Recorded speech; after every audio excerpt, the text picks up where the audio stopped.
Right. So, it's a clear morning, but cold. Harvest season is just about done. Um, and your mother has basically told you the same thing she tells you every time that they go, which is, we won't be gone long. Gothild is in charge, and you will obey your sister while she's gone, or while we're gone. And Gudrun, you're in charge of the goats and keeping the fence fixed. Make sure it's fixed by the time we get back. And keeping an eye on the twins as well. That's important. Tommen, you need to help Kjarn with chopping the wood. Don't run off, as you always do. And Kjarn, you have to make sure he doesn't run off. And she says, as you know, always, you have to protect the store and be gracious and welcoming to those who come seeking hospitality. Make sure that Svenhilde is kept fed and warm, and make sure that if snows come, you take the animals inside. And she sort of like looks like your dad is off putting stuff onto a cart and getting things ready. Sort of like looks at all of you to see if there's any sort of last minute. But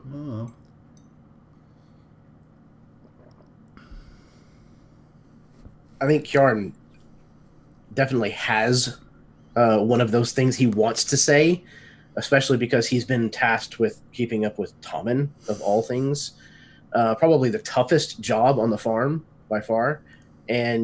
But he knows it's not going to do any good whatsoever to bring it up to his mother, so instead he just bites his tongue. Yeah, similarly, Gothild is furious at her mother that she wasn't allowed to go to town, and she's not speaking to her, so she has her arms folded and won't make eye contact with her and doesn't listen. She's heard these words before, but yeah, she's just glowering. Yeah, she'll go and she'll kiss Svenhilde on the forehead, and then the twins, and then you, Tommen. Although first she'll wipe some dirt from your cheek, and then go down the line, and then you, Kjarn, and then you, Gudrun, and then we'll get to you, Gothild, and we'll sort of smile and sort of shake your head. You have to run the place. You're responsible. We need someone here who knows what they're doing.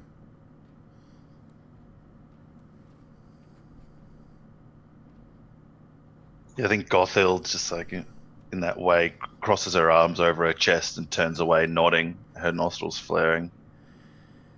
Yeah, she sort of laughs softly and then turns to go and get on the cart, and her and your dad will begin the journey off to town. Is there anything you want to do as soon as they leave?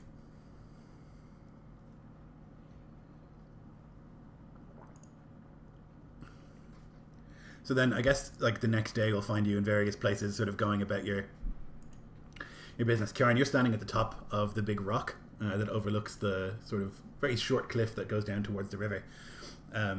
You've got a stick in one hand and your father's shield in the other, and your arms are just burning from carrying these things all day.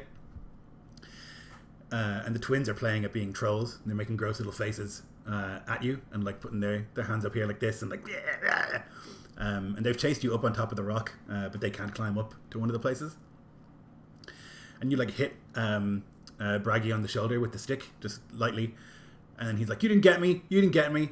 And Brocka, his twin, is like, "No, you didn't, and you definitely got him." And that can be pretty infuriating. I told you before, you're cheats. You didn't get me. It's not good to be a cheat. I did get you. And they both make these troll faces, and they're I think you might actually be a troll. You're a troll.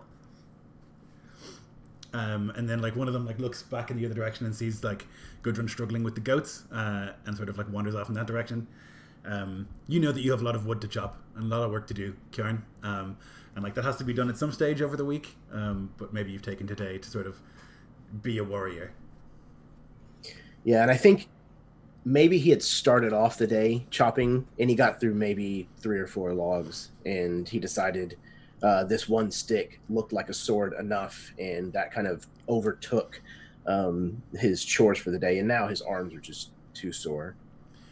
he'll do it tomorrow. That shield is incredibly heavy, like much heavier than you would think. When you see Father with it looks light, but it's incredibly heavy, and like holding it all day, like your arm and shoulder are just killing you. But you're putting on a brave face and lifting it up whenever the twins are throwing rocks at you or casting spells at you, which they do when they're trolls. So Braca is still with you, and he is circling around the bottom of the rock where he can't climb up, and like hiding and then like jumping out and trying to scare you, and just generally being mischievous as much as he can.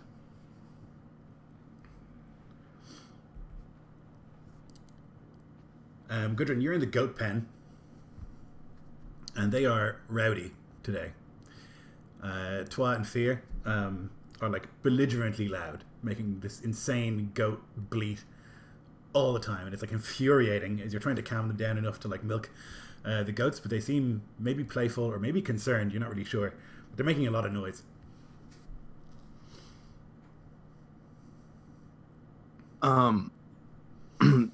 He'll try to calm them as best he can, but it seems overwhelming being here alone without either of his parents here to kind of guide him. So he starts off just kind of going towards the most aggressive seeming one and trying to calm it. Yes, that's On, who's like the ram, the biggest of them. And he like is a little bit aloof from the rest of the goats who are like bleating all the time and making tons of noise. He's like over in one of the corners. As you like approach him, he like turns his big horned head towards you, and like turns to the side and makes this like warning.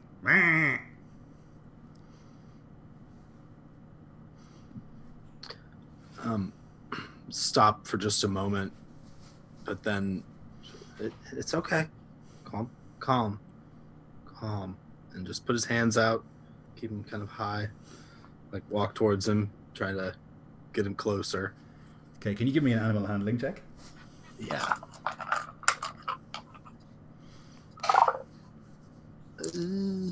Let's see. It's animal handling is a wisdom skill, right? Yes. Okay. And proficiency is 2, so 11. Okay. On sort of like backs down a little bit for a second, and then you can see like Fear has moved behind you and is making these like really really loud like like that weird like goat scream that goats make sometimes, and like it's at that point that like On like paws at the ground and then rushes forward and is going to butt you in a way that will like knock you back and over. It's like they've set this up almost like over Fear, and then you like into the muck, and then On like runs around in a circle and like goes back to where he was. Stand up, start just wiping this muck off of himself. And just starts leaving the goat pen. Decides to head towards the fence instead. See if he can get some peace and quiet. Yeah, you can see as you're like going that Kjarn is up on a rock, like playing with the twins rather than chopping wood, which seems pretty unfair to you. Like he's bigger than you, he should be working. Like that seems pretty unfair. But he's like up there with his shield, like pretending to be a warrior. He's always doing that. So that might be a little infuriating. Well, Gudrun's a good mama's boy, and if Mama said to do the work, he wants to get it done, and he wants to get it done soon so that he can play later. Mm-hmm. Tommen, you are down by the Sweet Run, which is the little river. So you've like walked down there, and like the project that you've been working on for a while is like a little rock pool. So you've been like digging in the muck to like filter some of the water off and like build little rocks and stuff around it. And as you like arrive today, there's like a treat. As you're like standing over it, you can see that there's a frog in the rock pool, and like a pretty big one. He's like sitting on the rock surveying his kingdom. His little throat's like doing that frog thing where it like moves in and out all the time, and it looks like he's seen you but is not afraid, so he must not know who you are. You are mighty, and this frog doesn't know it. He's obviously disrespecting you. Just almost like he rubs his hands together in his mind, essentially, as seeing this frog. Just like, oh yes, this is a good day. It's always a good day when a frog hops into his little frog pool. And he'll like just approach it slowly. And his feet will kind of like sink into this muck, the mud on the edge of this river. And in just one swift motion, he's going to try and just like catch it with his two hands to try and just like firmly grasp it before it can jump away. Okay, let's do a check. We can either say that Perfect. it's sleight of hand or animal handling, I think. Perfect. He's going to go sleight of hand because that's his forte. He's got quick fingers. Mm-hmm. So it's going to be a 17. Okay, yeah. As you like get close, it's sort of like you think looks in your direction for a second, and in that way that sort of amphibians do, where they barely move at all. And then as you like reach forward, he like tries to jump, but you've seen this before. You're like well versed frog bane. You think you're able to catch it in the air and grab it in your hands. It starts making like this loud sort of croaking noise. And he's got this frog in his two hands. He's gonna kind of go. He's gonna sit almost like crouched over the little there's a wading pool. He's gonna like just dunk in the frog just into the water and see what happens with the frog. It's just playing with it, it's seeing how it kick and like can it breathe underwater? I don't know. It's doing moving weird its things. arms and legs around sort of like erratically, trying to escape, but it doesn't. Yeah. Like you've got a tight grip on it, probably too tight, and it's not going anywhere. And I think that Tommen's next project will be to take this frog in both hands to somewhere where he can find some twine. Mm-hmm. Okay. He's gonna. All right, so you'll start moving your way up. Gothild, you're in the compound and you're looking at the unfixed fence. It's not like that pressing, you think, but it is a little aggravating. You can see like your brothers are at work. You think maybe Kieran is playing on a rock. It looks like. So not working so hard. Gudrun is wrestling goats like an idiot and like falling all over the place.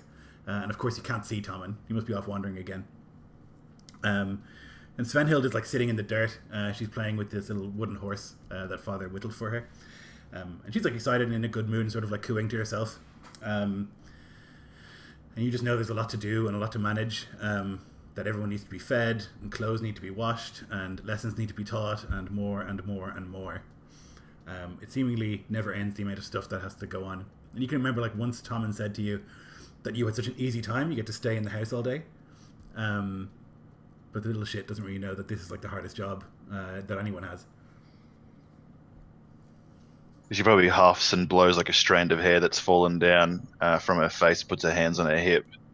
Eventually she'll turn back and smile at the babies cooing, say some babble to her, and then go like stride up toward the goat pen and pick up like a ring of hempen rope that hangs by the hook like near the back of the hovel. And she'll probably like come in to find Gudrun wrestling with a goat. Yeah, he's probably like just standing up and with the intent to go for the fence as you like enter in.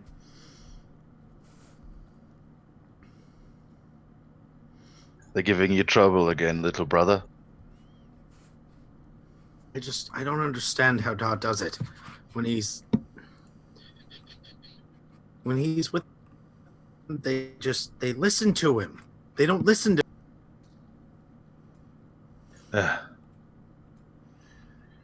Gudrun, the goats that don't listen to anybody. Here, grab the other side of this, and she'll hand him the one end of the hempen twine, and in a bid, just like circle around the ram and hook his horns through it, and then tie it around a central beam, so that he's just kind of paralyzed by the rope. Like, see, he doesn't need to listen to us, and then she'll like tie the hemp off with him. right, because we're smarter. Most of us. Now you can milk the goats. When you finish there, come out and help me with the fence. Yes. Okay. And he'll just kind of meekly go back to what he was doing. Yeah, that was like infuriatingly easy for Gothild. You think, Gudrun, like there must be some magic at play or something, because she came in here, there was no hassle. The goats were quiet, like everything was fine. She must have some sort of like women's magic that you don't understand. And then she'll go back into the house and take up the baskets of washing and go down to the water. Yeah, you'll pass Kjarn, who's like standing on top of the rock, and he's been cornered by what looks like a tiny troll. And he's like unable to get down or defeat the beast. And like as you walk by, Brocca like turns around and like runs over to you and like has his hands up like as if they're horns, and like is trying to scare you and the baby. But the baby just like giggles and coos. Quickly, Kyan, you must slay those trolls so you can finish this washing for me, she calls encouragingly. The washing's not my job. Yes, the wood chopping is, but I've done that. You were busy, and she gestures. Well, somebody has to defend the place. Indeed. And then she'll set down the 2 baskets. Where's Tommen? Oh, I don't know. He went that way. Kind of points down towards the river. Yeah, She rolls her eyes, but then eventually like smiles at it too, and then looks back to the farm. She doesn't have time to go looking for him. But if he's off doing Tommen stuff, then nothing's wrong. So he's always doing that. The little Kjarn walks up. Yeah, Kjarn walks up behind the other little troll and kind of puts his foot on his back and kind of gently just topples him just enough that he can't keep his balance and goes forward. Yeah, he like falls into his back and like, or into his front, and then he rolls over like, he's like, "You can't kill me. You don't have a magic sword." And then he taps him with the stick. And then he like does this extremely dramatic death where he's like, and puts his hand to his forehead and like dies for a very, very long time. Gothild will like clap and laugh at their sport. Kjarn then helps the child up and says, "Dead trolls have to do the laundry." Like sticks out his tongue, but then like accepts his defeat. This is the price of not winning the battle, and will like follow you and do whatever you tell him to do. As you're making your way down towards the river, Gothild, you'll see Tommen like walking. He's got like a big frog in 2 hands, and he's like waddling up the hill with it in his hands. What have you got there, Ratty? Nothing. Is he like tries to like hide it?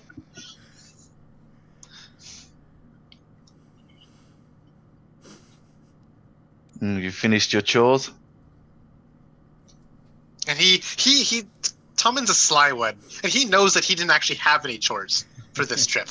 Yep, he would announce. Even the one about not running off? I had to come find you. I didn't run. I walked fast. Good, then it won't take you long. I need some sticks, about this long, she gestures with her arms. 10 should do it.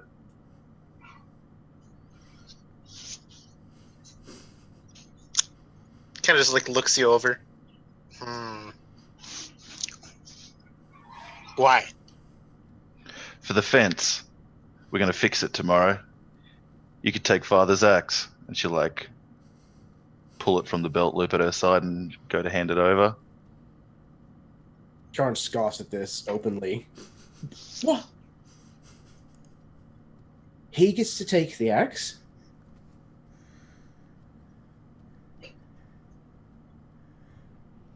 I don't want it. Keep it. She'll shrug. The frog croaks very loudly a few times. Oh, You hurting frogs again? I have a frog. Freya sees all, even froggers. Well, I can run fast. And Tommen will just like bolt off to the to like where his father's shop of tools might be over in that little fenced area. Just as swift as he can in the kind of the damp ground. Gothel will just shake her head and hand over the axe to Kjarn and head back to help Gudrun with the fence. Kjarn takes it, his eyes wide. and he kind of just like feels the haft of the axe, as if this is some great warrior's weapon.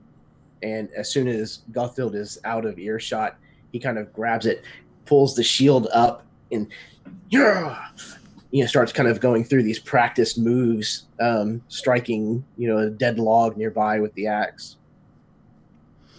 Yeah, it feels good. The weight of it is much nicer than a stick. It's got like a heavy end to it, and so it feels pretty like satisfying, and it makes that cool sort of like noise when you slash it fast enough, and so you feel like a pretty amazing and glorious warrior while you like hack the tree to bits. The fence is just in bad repair. There's like a whole section that's kind of been broken apart, and so you need to like put a new post in and then like connect it by hammering nails into other pieces of wood and like basically build like 2 fence posts worth of fence. It's a pretty decent job, and a hard one in terms of like carrying a lot of wood and like preparing a lot of wood for this particular task. And so why didn't you go down to the river, Gudrun, and play with the others? There's work though. We've got to do the work first, and then we can go play. You're a good boy, Gudrun, says Gothild.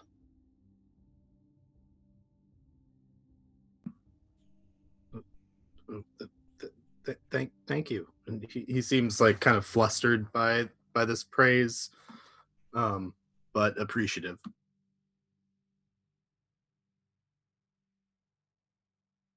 Yeah, she'll look over her shoulder down where the others had gone to play, but then back to you, and she'll take out the haft of like a knife that she's been whittling from the art that Father's taught her, and she'll hand it over. Here, take it.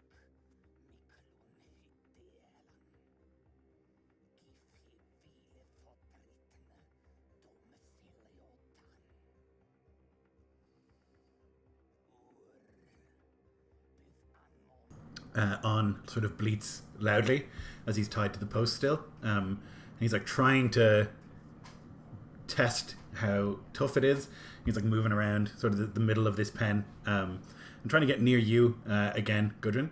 Sort of like looking your direction, like, but he's not stupid enough to just like charge while tied up. And so he's like bleeding quite loudly, but the other goats have like behaved themselves mostly, and so you've been able to do the necessary like milking of the goats today. I think at some point, Kjarn comes walking up with one less stick than he probably thinks his father would be able to carry. And I mean, he's just like struggling with these things. And they're dragging the ground and knocking into everything he's wandering past, but he's absolutely not letting them drop. He kind of walks up and they all clatter with that kind of hollow kind of noise as they all kind of spread out and start to roll apart. I got this sticks. I brought the sticks for the fence. And the washing?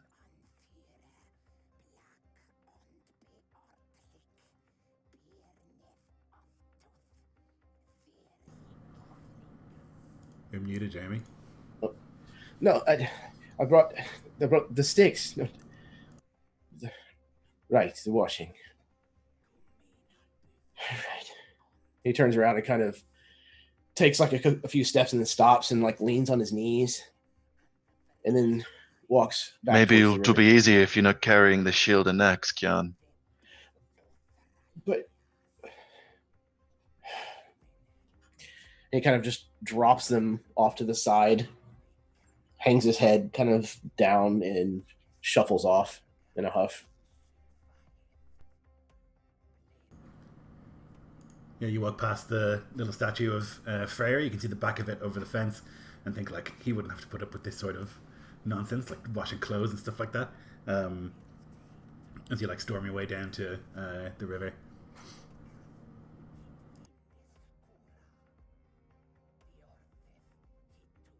So fixing the fence is going to take quite a while, you think. You have to like prepare the wood and like use some of Father's tools for that, and like get the wood to be smooth, and then like cover it with the necessary like wax and stuff so it doesn't rot so quickly, and all this sort of stuff. There's a lot going on with it, and so it's going to be a task probably for a day or two, if not the whole week that they're gone, in terms of like preparing each piece of wood and that kind of thing. And so you can get started with that now, Gudrun and Gothild.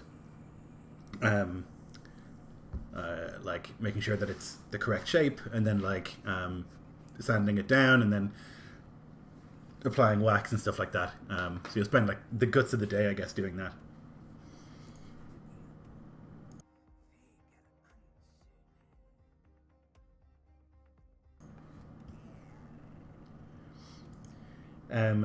Tom, and you can like sneak your way back into the compound area, which is like your house, the storehouse, and the outhouse. And so you like make your way to the storehouse, which is where all the stuff is kept, and you're like looking for something. Yeah, he's fishing around. He like finds like a roll of twine, gets some nails, and then he finds like a hammer. And he's then gonna sneak around, taking note of where Gothild is, and sneak into the house. Go into her section of the room where perhaps her bed is, and he's going to try and like climb up onto the bed, and he's going to tie the twine around the frog, and nail it so that it dangles above her bed. And as he's doing this, he's muttering, "Get 10 sticks, Tom, in here. Well, let's see if Freya can see this." Can you make like an evil shit check? All right, what do you want for that? Intelligence? Yeah, I think so. Sure. No, it's fine. I think you can like without deviousness. Yeah. So it's just like yeah. I think the frog at this stage is probably like maybe had a heart attack or something from being carried for so long. And yeah, like you tie some twine around its leg and then like nail it up on top of where Gothild sleeps. You kind of just have like a big bed. It's not even a bed. It's like several sort of like bed rolls, sort of like mats on the floor, where you all sort of sleep together so that it's warm. But yeah, you can like, you know, she has a spot like on the edge, which is the best place, so you're not in the middle of everybody. And you can like nail it there and hang it there. Yeah, so essentially it's like a mobile, but just dangling from a string that's nailed in is just this now dead frog, just been tied up in a weird way. Like, you know, it's tied up, but not in a very efficient way. This is not a kid who learned a strict regiment of doing, you know, Boy Scouts knots. No, he just like, it's a bit loose here, kind of wrap around a few times. And it's just a knotted mess. Yep. So he's very happy with this prank that he's done. You can leave that grim trophy for Gothild to find later. As you like are washing things down by the river, Kjarn, you like look across and you can see that there's those barrows, you know, like across up on the other side. There's like some woods and there's several barrows of like where men have been buried, like your granddad and your great granddad and people like that. And like as you're like washing some of the clothes in the river and you're trying to get them as clean as you can, there's just this like chill wind that like blows through for a second, and it's like not winter, but something like makes you shiver. You feel this like sense of ancient times and this feeling of like something stirring, and you see a battle that happened who knows when, and there's like this man, he looks like your father, but he's bigger and wealthier. It looks like he's got bright mail on, and this like helmet with a carved sort of cheek plates, and he like swings his axe down on top of this enemy. He like kicks him in the chest and then splat, and with the splat you like reappear, and you can like look down and you've like cut your hand on the washerboard as you've been like scrubbing the clothing.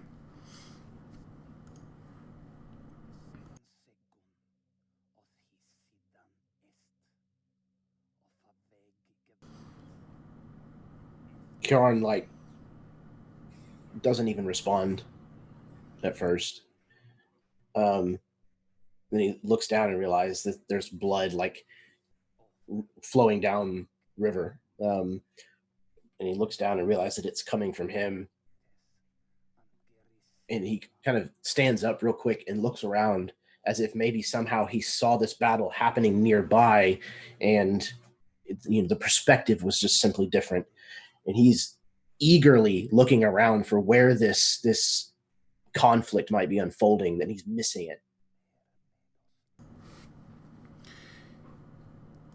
Yeah, it's strange. It passes so quickly, but it's almost like you were there, and almost like you were that man.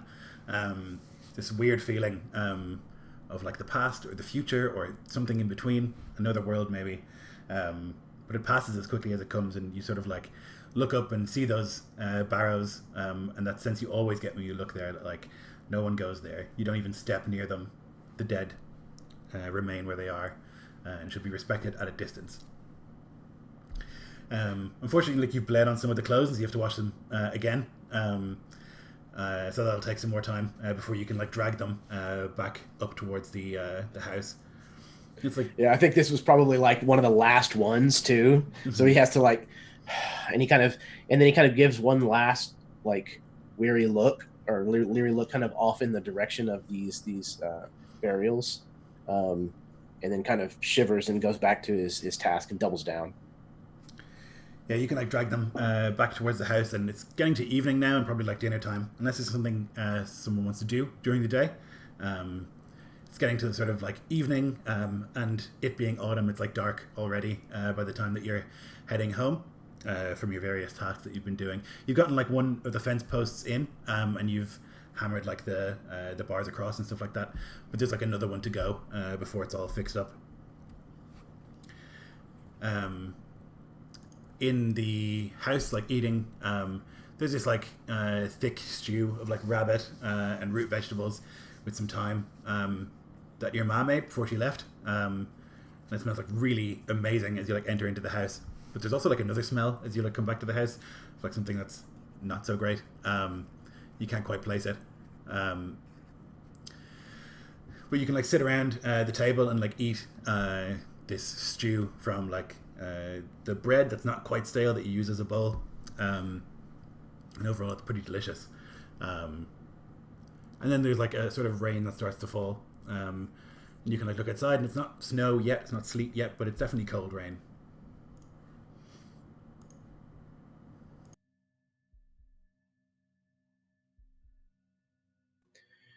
We need to bring in the animals. It's starting to rain. Yes, let's quickly. I'm not getting on. And he like rushes out the door.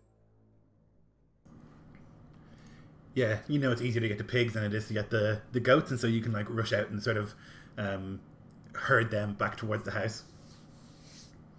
I'll get the goats. Yeah. I'll help. I'll help. Yeah, weirdly, Just eagerly. again, like On seems to have some sort of dislike for you, Gudrun. You're not really sure what it is and what causes it, but this big goat like seems to have a dislike for you, and like annoyingly always just bleats very loudly when you're near. But between a lot of you, you're able to like bring the animals inside and close the door and take off the wet sort of cloaks you had on, and sit around the fire.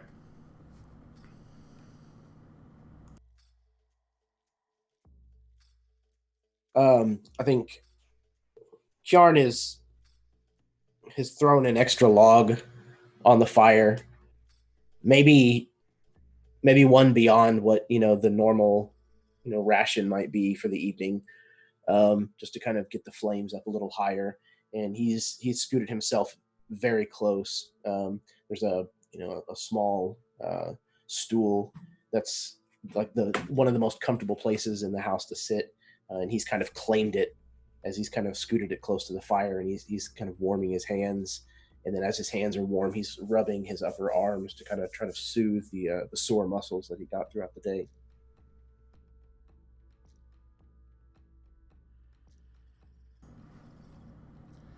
Yeah, it's nice to finally get some rest, and like you push yourself harder than most other people, Kieran, and so you can feel that pain, but it's sort of like a good pain, like the I've been working out pain, as you like roll your shoulders and like try and keep warm in front of the fire.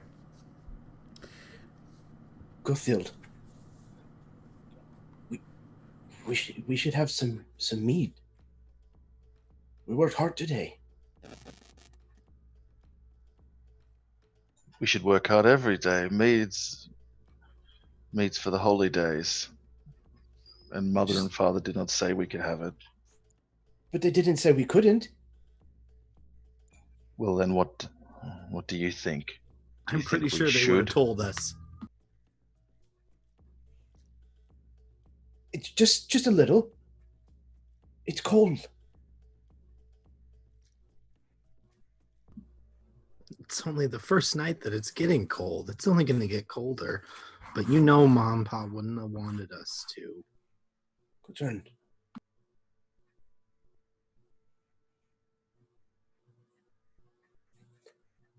And if I say yes, we should, then when they come back and notice, you'll tell them it was me who said you could have the maid.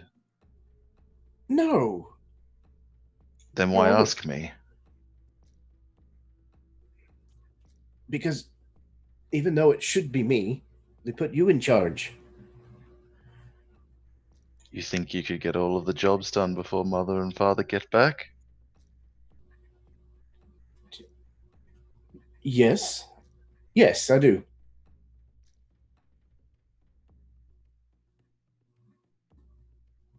You're right. I wish they'd left you in charge. I should be in town. There's nothing to do in town. An eyebrow raises before she can catch it and bring it back down, but she won't speak of what you can do in town in front of the twins and the younger ones. Our burden's to bear, but we'll have to do it without Mead. Fine. Maybe tomorrow. He kind of says with like a little bit of hope. She shakes her head and smiles. Only if guests come.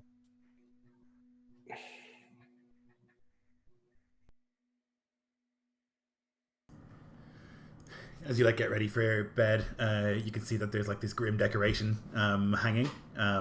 Gothilde, this frog. Where have you seen a frog today? You wonder. Like hanging from one of the shelves above the bed, directly over your part of the bed. I imagine this is just after she's fed and then bathed Svenhilde and then like cleaned her own clothes in like the rainwater runoff and then finally like sort out bed. And to find this, she'll utter and sigh and shake her head and feel anger rising up over the top of the exhausted feeling. And she'll say, "Ratty," and she'll look down the bed for him.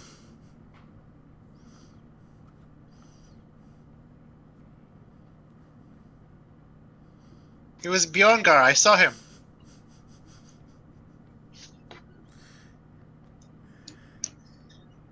As I implicate our younger twin brother, or the younger of the twins.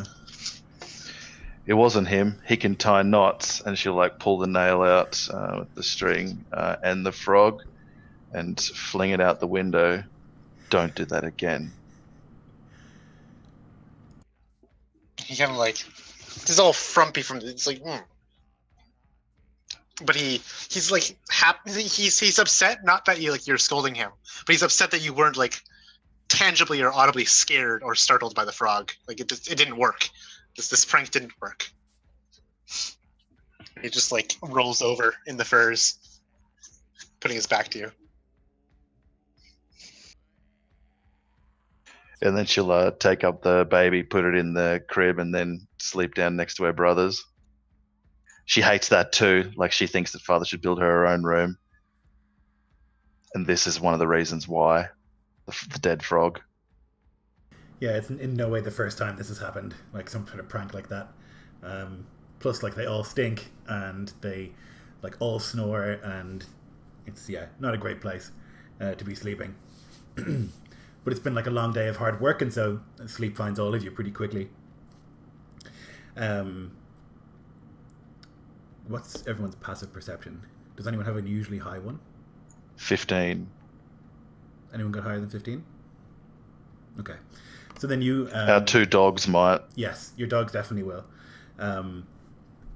You would hear it first, which is a low growl. coming from one dog and then the other. And as you like sort of like squintily open an eye, you can see that they're like standing by the door, like pointed in that direction, like hackles up, making a sort of growling noise. At that, she'll move over towards mother and father's pallets and take up the skinning knife there, and then she'll walk over and nudge Kian. He always sleeps with the axe anyway, like a hero. And she nudges him, but she's not like friendly and smiling and appeasing like she was today. She's deadly serious, and her eyes flash, and she puts a cold finger up to his lips. Shh! Grab your axe. Come to the door. Shh! And she'll point to the dogs growling, and then kind of grab him, shake him awake. He kind of grab your axe. Stand up to the door. Then she'll like nudge Gudrun and Tommen and say to the both of them at once, take Svenhilde to the back. And the twins. And there's like fear in her voice. Probably haven't heard like fear like that in her voice before or for a long time. And then she'll shakily go up to where Kian's rising near the door toward the dogs.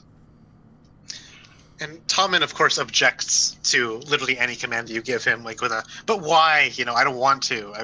Let me go back to sleep or something like that. But then I think that a bit of this like actual sincerity and fear to your voice will give him a bit of reason to not be an asshole in this exact moment. And he'll kind of just like groggily just go to the back, not actually implicating himself with the younger brothers, but just going there. He'll let Gudrun take the kids. Yeah, Gudrun just reacts as quickly as he can, but he recognizes the fear and starts moving and kind of just shoots a look at Tommen that's kind of a like, don't even try, not right now, and just starts like moving the kids. I think Kjarn has gotten to his feet and is like white knuckling this wood axe, and he realizes like he's clammy all over. You can feel like the rivulets of like sweat running down his back. He realizes he's pictured this moment in his whole life, but he's frightened. He thinks he might be scared of what's about to happen, and whether or not he's going to do what needs to be done if this is indeed the situation he thinks it is. And he looks down, and the other item that he slept near is not one that is commonly found with him, and that's Father's shield. And he reaches down and picks it up, and then kind of gives Gothild a nod and moves to the front door. I think curiosity also gets the better of Tommen as Gudrun has taken the kids over to like the closet or pantry area. Tommen's gonna like sneak around and like peer like out from a corner, just to barely see or at least hear what's going on in the doorway. Much to maybe Gudrun like, hush, get back here, no. Tommen just slips away. Those of you at the door, you can hear like heavy footsteps running. And then another pair, and then there's like a boom of like some sort of collision on wood, you think. And like if you want to like look out a window, you could do so, but it's dark outside. But you can see that there are two men there, warriors, two of them, but they're fighting each other. One of them, it's Onar Nielsen, who's like one of the local sort of warriors in the region. So you would know him sort of here and there. Your father would speak well of him. The other you don't know, he's got tattoos from like the top of his head going down half of his face, and like doesn't look like he's from here. And he's much bigger than Onar. And they're like fighting just in the dirt, like scrambling. You see like a weapon get knocked away. You hear a bunch of like punches landing. And yeah, they're battling out in the dark. Should turn to Kian. It's Onar. There's a man fighting him. Trying to kill him. Kjarn is taking like 2 long strides towards the door. Let me go to him. Let me fight. I think the fear seized her so tightly that like the authority given to her by her mother melts away, and like she becomes like frightened sister of Kyan, not the eldest. And she's powerless to stop you in that moment.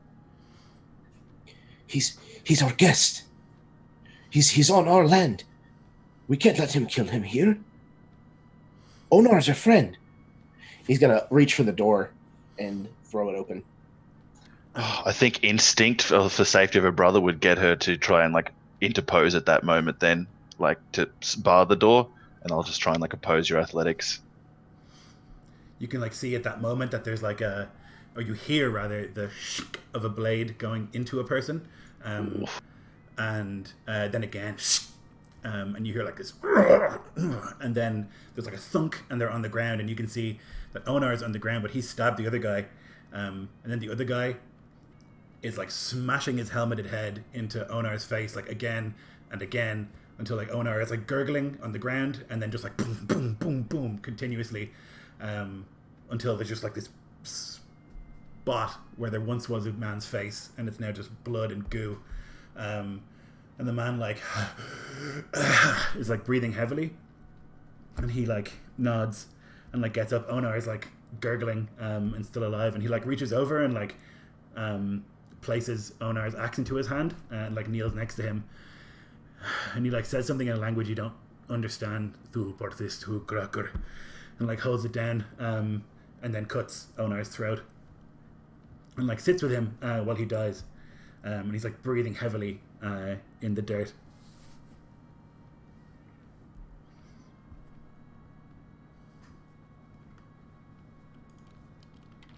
He killed him, she'll hiss, terrified. Because you wouldn't let me go to him. Ready yourself, Kyan, she says, a deeper like fear kicking in now, taking out the paralysis from before, and she'll like stand at the door clutching the dagger like a fishing rod. It's wavering so much. Ready yourself, and Meta she'll ready a strike action on Kyan.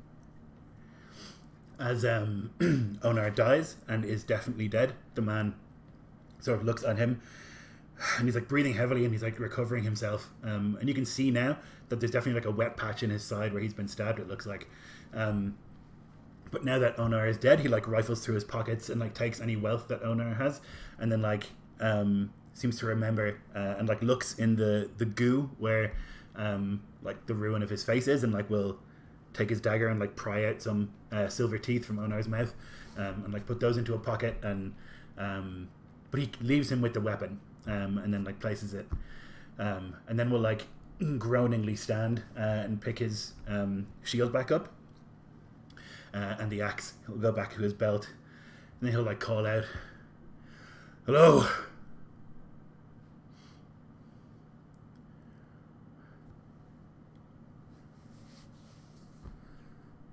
Kyan just stares at Gothild. She stares back, wide-eyed, teeth clenched, dagger like shaking. She won't call back. The man is like clearly exhausted. He obviously sprinted here, and then was in this fight, and it looks like he's been wounded, and so he just kind of like, he's like looking up at the sky and doing that sort of like insane heavy breathing of like a person who's run a long distance and had a big fight, sort of just like like he can't get enough air no matter how hard he breathes.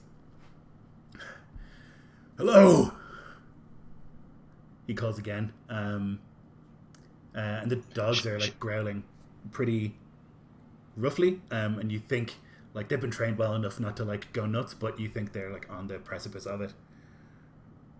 Would they run him down, our dogs? You think they're trying to defend you, certainly. They're not like combat dogs, you know, they're guard dogs. So you think Yeah. Yeah. Yep. Like a strange guy at night coming to the farm, they would run Yes. and attack him, I would imagine. Like Right. even like not. Yep, but he is wearing armor and like with a shield and a helmet and stuff, so you wonder how effective they might be. What do we do? He killed Ona, father's friend. The dogs know. He's no southerner, she says, and that that sentence communicates a lot. Yeah, all Maybe of you I'll would go know. away. Sort of anyone who's from the north and speaks that language is a reaver. You'd have been told that your whole life. If we don't do something, he's going to come inside. He's going to try to steal everything we have. He'll do that anyway. Not if I can stand in front of him. No.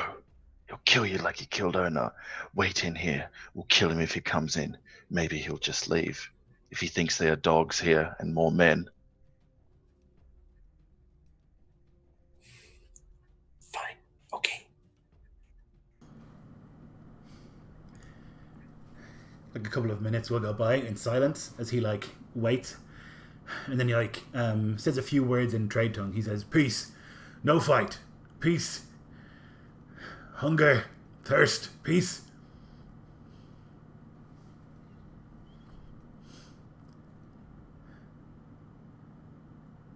And then he like sort of like shrugs with no answer and will wander around the grounds. He'll like go to the statue of Freyr and like he's muttering something to it. And we'll leave the silver teeth there. And then we'll like stand and walk and like look and see like, oh, that's an outhouse. Doesn't want to go in there. And then we'll like go into the store. He's robbing us, Kyan. I told you. Is there a piece of salted meat or bread Definitely. that we had for the evening or whatever? Sure, you could make one really quickly. Like grab some of the like curing meats or whatever and throw some salt on and you could have it. Excellent. So yeah, he'll kind of go over to the fire where this has been drying and kind of wrench a piece off of the larger part and then grab a handful of salt and rub it into it.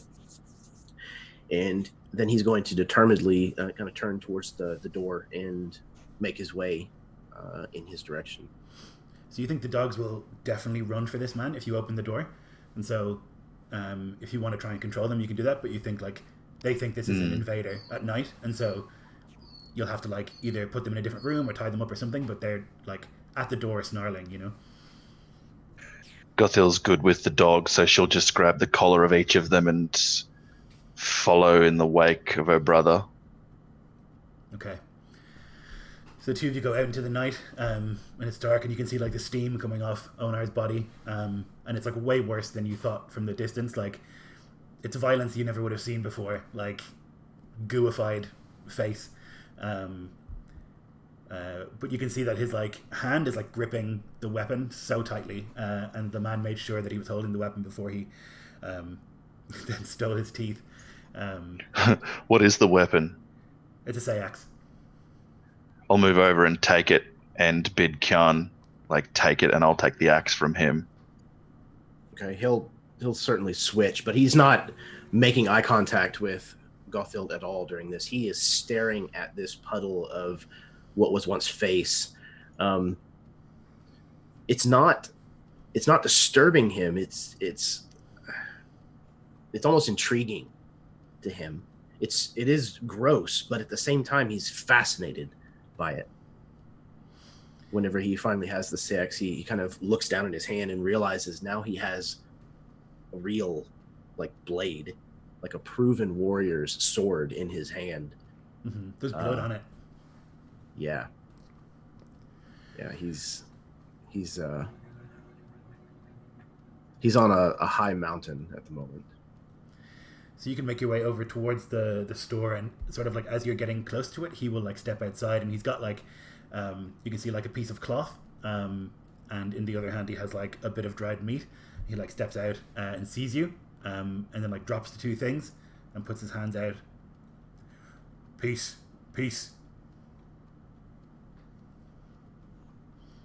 Although he like you can see that the way he's looking at you, he thinks, why are these children? Kjarn starts to try to say something. The trade language is one that he knows, but not overly well. And he doesn't feel like he can rely on it in this situation to communicate properly. So instead, he's just going to turn his hand that's holding the shield over, and it has this salted piece of meat in it, and kind of just produce this forward but still have like the sword kind of trained on him just behind it. Yeah, he like looks at it and then looks at you and Gothild and the dogs, and then he like reaches out for it and will take it and like make a big show of chewing it and swallowing it, and then hand it back to you. Now go, murderer, back into the night. He like looks at you like he's not sure what you're saying. She'll say it in trade tongue. No murder. War. He like points at the wound in his side and points at the man, Onar. War. I killed him. Onar's a good man. My father's friend. Not He'll be here. back soon. You should flee. He's not here.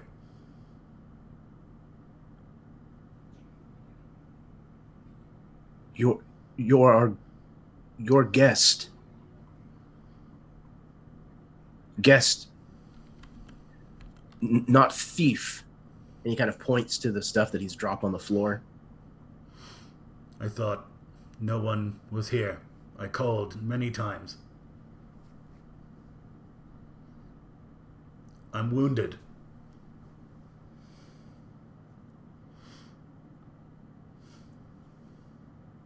He kind of looks to Gothild.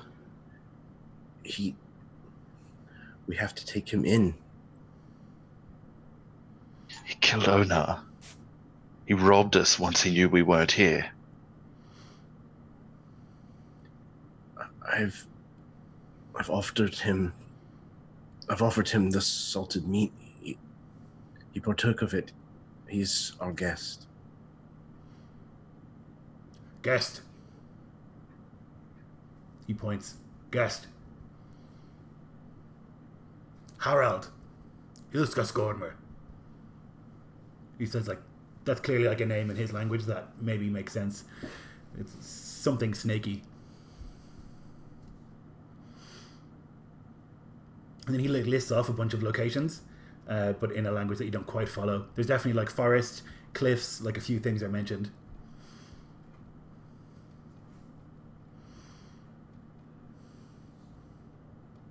What war? She says, ignoring Kyan to the man. Goldbrander. They're reavers. You would all know about Coldbrander, Uthal Coldbrander, who's like a general, great jarl, who's like led an invasion of this coast that you're on. Hasn't come this far south yet, you thought.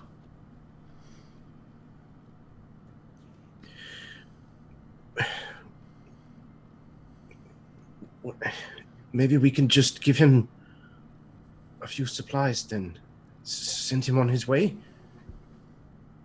And his shipmates, when they hear there's food here, defended by children.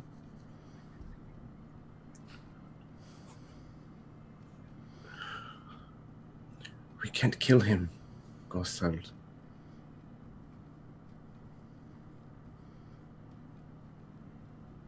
It's the law. But we can't bid him leave. Guessed right. Yes, and guest leave. He like closes his eyes and like is clearly thinking about something. Oath. I swear oath. No harm. Odin.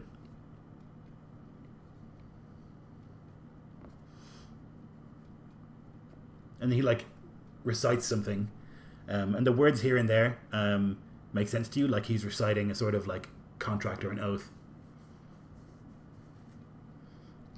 Like you hear Odin, you hear Forseti, who's the god of justice, and you hear Tyr, sort of the god of more direct justice. And so swearing to the gods is like a pretty big deal, although reavers lie, you think, or you've been told.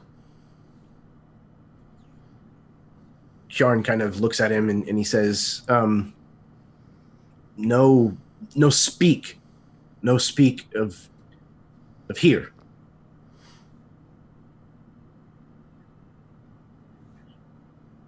Yeah, he nods. Stay. Wound. He looks at Gothild again.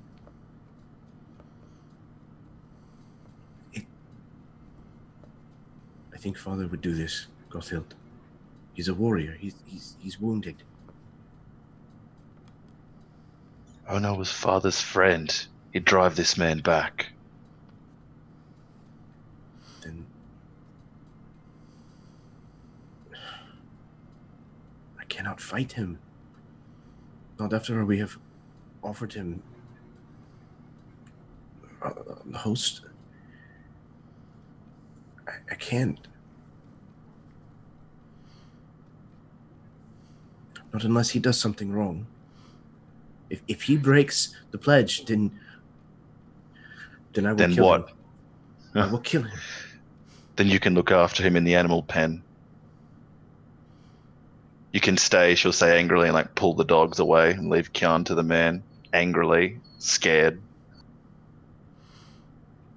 Probably go back inside to find Tommen out of bed and not in the back with the kids, but like too pissed to care about him, and just go back and like throw herself down amongst the dogs on her bed. Yeah, he like looks at you, Kjarn, and sort of like nods, thanks. And he like points at the cloth. Wound. Can I? Kjarn kind of considers it longer than he probably needs to, before just kind of giving him a nod. And then he says, follow. And he's going to turn and he's going to take him to the goat pen. Yeah, he'll follow. He makes this like terrifying when he walks. He's like in a heavy chain, with like a proper helmet and everything. Like you've never seen armor like that. Like this guy must be a lord or something because he's so heavily armed and armored. You think like Father has like some leathers that he could wear, and even Onar, wasn't wearing chain and didn't have a helmet like this. You've always been told that Reavers were like animals and that they just like fought naked, but no, this looks like an important man maybe, or an effective thief, I guess. And he'll like after you and get to the animal pen and look inside, and then sort of look at you with this sort of like eyebrow. Guest.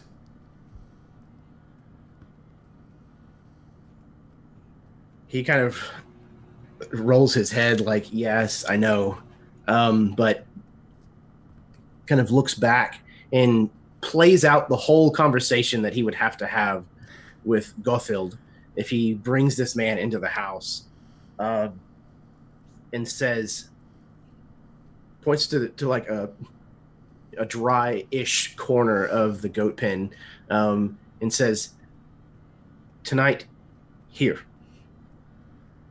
Tomorrow, and he kind of points towards the house and shrugs. Fire? Maybe.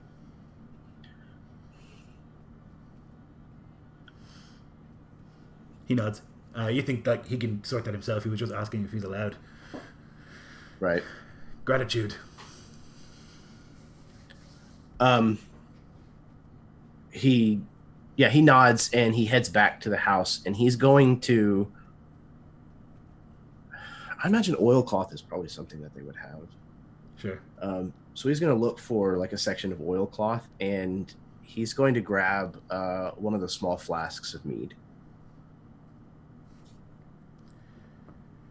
So, Gudrun and Tommen, what have you been doing while this transpires?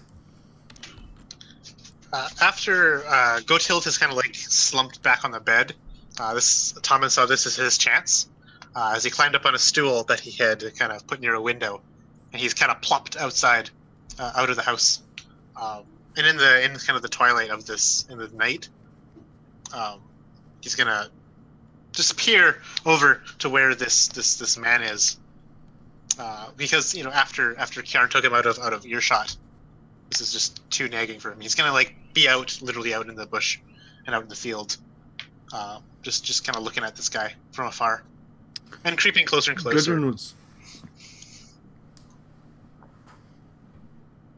Gudrun was mostly just trying to keep the baby quiet and the twins quiet during the whole ordeal. But now that as soon as Gothel comes back in and Tommen leaves, he immediately sees that Gothel is in no state to be bothered with Tommen, and decides to take it upon himself to go rein the little shit in. So he'll try to head out the same way, trying to follow Tommen to see if he can try to pull him back in.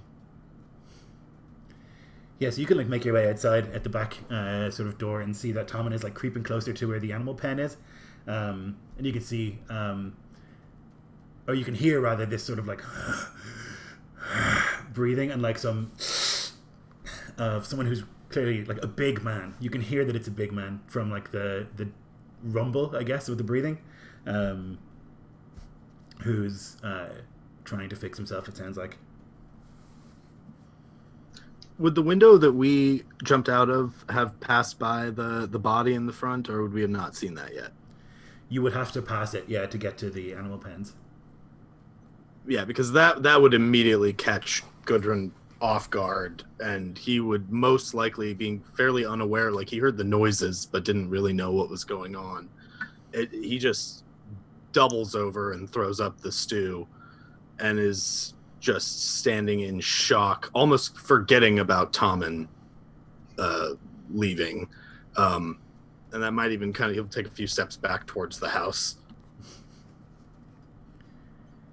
Yeah, so Tommen, you can hear this like and then splat of like sick, and Gudrun sort of throwing up, and you can also like hear the same thing of this like big man, you think, and like the sort of shriek of metal, and that kind of thing up ahead.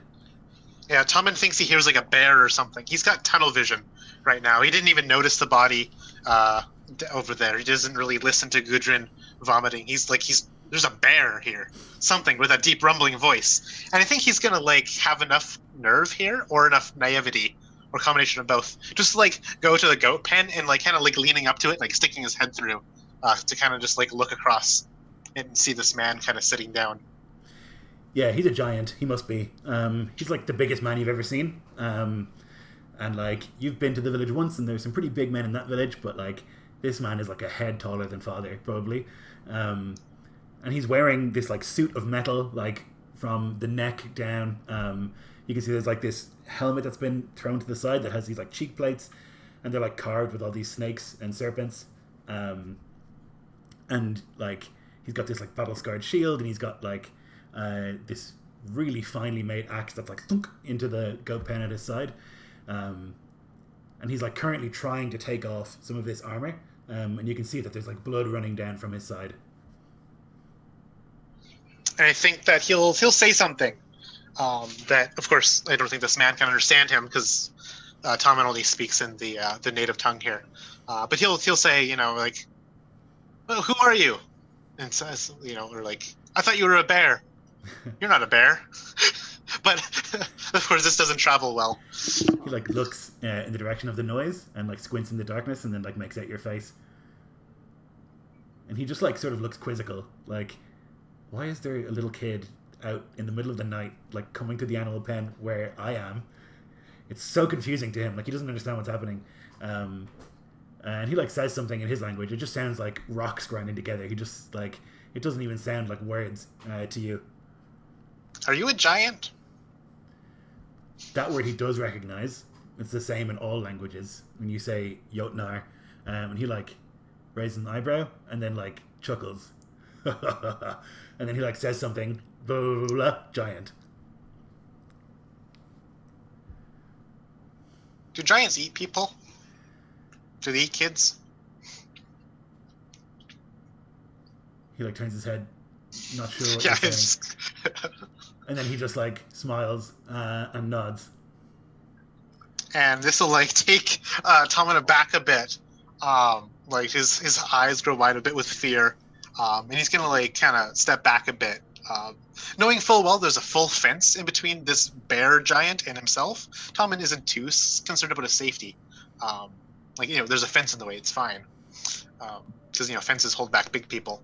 And he's just gonna like look at this creature in like awe and like fear, but like it's a weird, just like just looking at this guy. He's not going to say anything more to because he doesn't want to get eaten by the giant.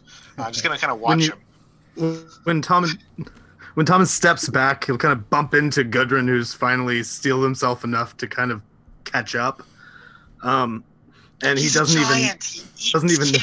Like, we need to go back. Did you see how upset Gothel is? I don't know what's going on, but I didn't even see Kjarn come back yet. What's happened? I've never and then seen he'll a giant immediately before. see past him and just stop dead, like.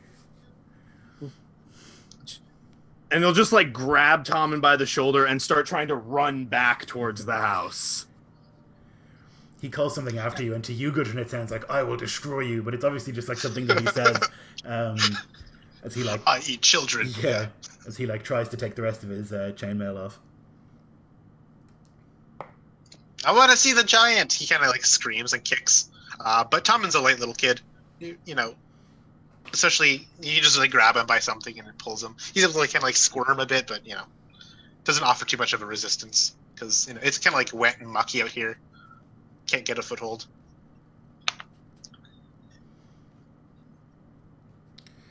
So you're all back in the house for a little bit. I think at this stage, like Gudrun has dragged Tommen back. What are you going to do? As soon as they come in, Gudrun, kind of forgetting how upset Gothel had been before, just runs right in the front door, like doesn't worry about trying to be sneaky about having been out. What is that thing? What is it in the goat pen? It's Ona. It's a giant. Oh. It's a giant, Gudrun. It's a Jotun. A kid-biting, thumb-snatcher giant. He's not a Jotun. He's a warrior. A real warrior. No. He said he's a giant. Tommen, I asked him, and he said he was a giant. He's a thumb-snatching, nose-biting giant. You speak his language? I can't speak giant. Can you speak giant? Then how did you talk to him, Tommen? I asked him if he was a giant. He said yes. But you don't speak giant. No. Okay. And he kind of pats Tommen on the head. I'm real. He's really a giant. He's like adamant about this. If you don't believe me, he's gonna bite your thumbs off and eat them in a stew.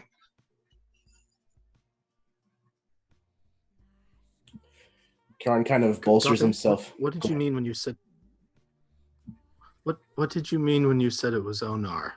That thing in the goat pen wasn't Onar, and the only other thing I saw. That he starts breathing really heavy. You mean out front? That's Onar. Yes. Onar's here? The giant slew Onar. That's what happens in war. There's giants in war?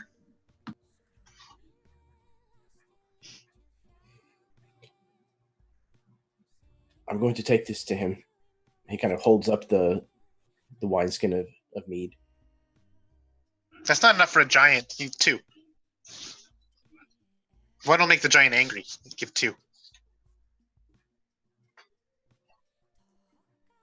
When there's no other resistance, Kjarn will turn and walk back towards the goat pen.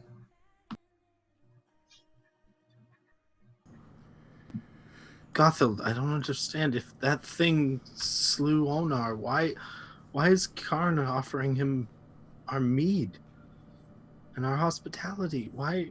Because men are stupid, Gudrun, she says, flaring. You can ask him to explain it to you tomorrow. I need to get some sleep. I'll have a busy day tomorrow. And then I think as she says that, Svenhilde probably starts crying. Yep, definitely. So she huffs and then goes over to clean the baby. Just like inexplicable. Probably still weird and clammy and freaked out from the adrenal rush of that of seeing the dead body and contemplating what she has to do tomorrow. You, Kjarn, make your way over to the goat pen, and you can see he's taken off the bulk of his mail, and you can see there's like a pretty deep cut. It's not a stab wound; it's a cut wound along his side. And he's like looking at it and like trying to poke at it and see how bad it is. And he's like gathered somehow like bits of wood and stuff and put them here. And is going to try and make a fire. You think you've heard about heroes doing this, where like they burn a wound shut, some sort of like warrior magic. And so he's sort of like going through that process when you like arrive. So I imagine like he's probably, in a somewhat of a corner where, part of this fence meets. And he's going to kind of take the oilcloth and throw it and drape it up over the fence to kind of give just a small amount of break from, any possible weather that might continue through the night. And he waits for the man to kind of see him and realize that he's there. And then he extends the wineskin towards him.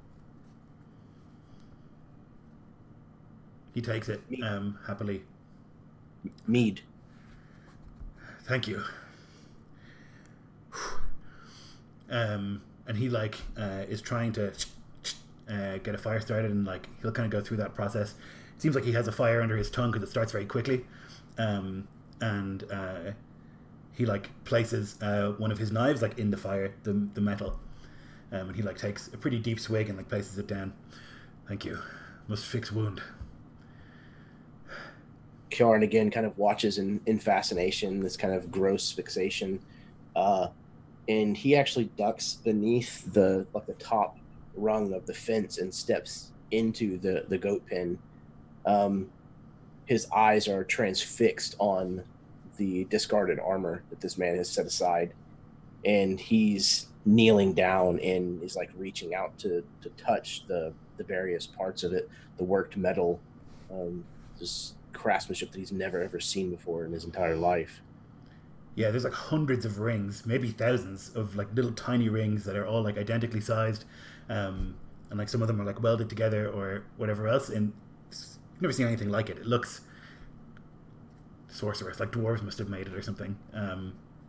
It's like really finely made, you think, although you don't know what finely made or badly made the difference is, but this one looks to be of good quality. And he sort of sees you looking at it, and says, I took it from a man I killed. Trophy. It's mine now. Odin wanted me to have it. He kind of nods, and then he kind of pats the place where Onar's sword is in his belt, and he kind of says, trophy. You did not kill him. No, you did. You can have it. I have one. Trophy.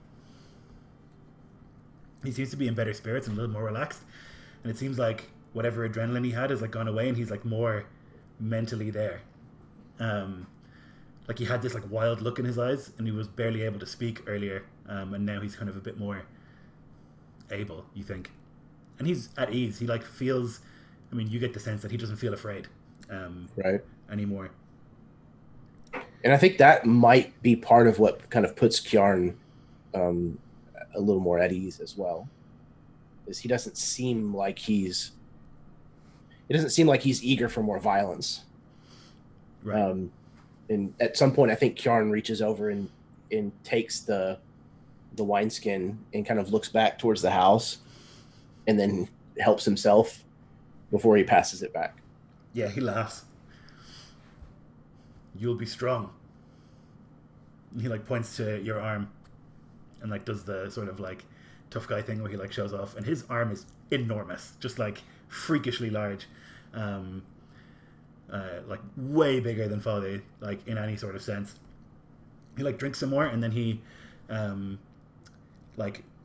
rifles around in his stuff and like takes a belt and like puts it in between his teeth, and like looks to you. Magic. And then he like takes the knife and like presses it against where the cut was, and he like you can see there are like tears in his eyes, and he like is biting down on the leather very very like hard, and is also like screaming in sort of pain, but eventually like takes the blade away with some skin and like places it back into the fire, and then you pour some of the meat on top.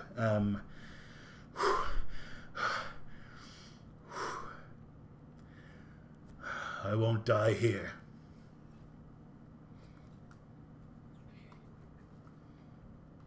Not if you follow guest law. Oath. He says that like it's the most obvious thing. Like he said that there was an oath, and there cannot be any sort of recourse from that. You know, like to him, it's like a fact. He like breathes a little lightly, or like gets back to like normal breathing after the pain. How old? 13 summers. You're big. He kind of puffs his chest out a little. Am strong. Yes. Yes. Want to fight? Do fight. He kind of blusters. You shouldn't. It's a bad life. No. Warriors are brave. Warriors strong. Warriors protect. He kind of shows that he's, doing that role here at the farm in his mind. That depends. Warriors kill. Take. And there's like no smile, and it's suddenly you feel a shiver of threat, not at you, but just the feeling of this man. Like he has done that many times.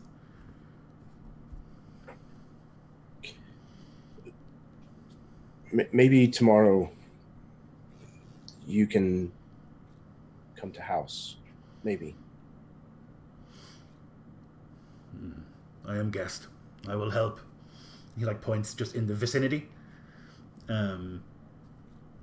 Maybe tomorrow you will see no harm. Peace. Peace, he repeats. And then he gets up and he says, sleep well. And he kind of ducks under the fence and gives him one last look before he heads back to the house. Yeah, you see, like he's sitting and like throw some more wood from the onto the fire, and gets his hands warm, but then like will begin to like pull things on top of him and try and get some sleep. Is everyone else's intent to try and sleep? I know Gothhild's is once the baby stops squalling. Okay. Did you want to do something cheeky, Tommen? No, I was just gonna say that Tommen has a dream about being chased by a giant.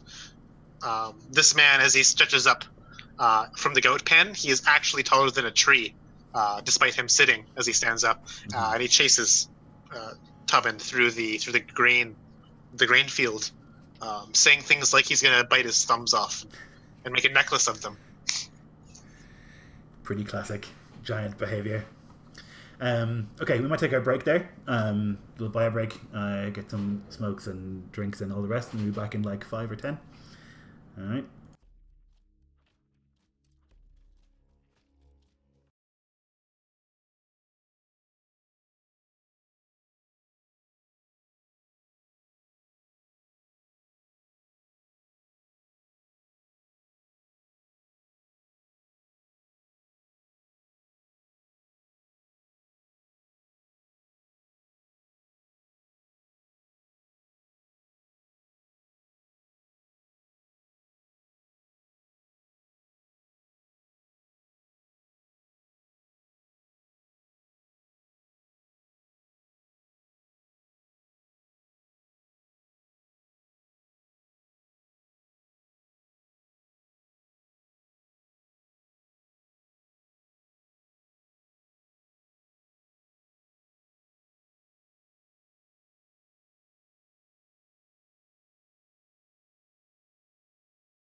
So morning comes, and as you kind of like wake up, you can hear this like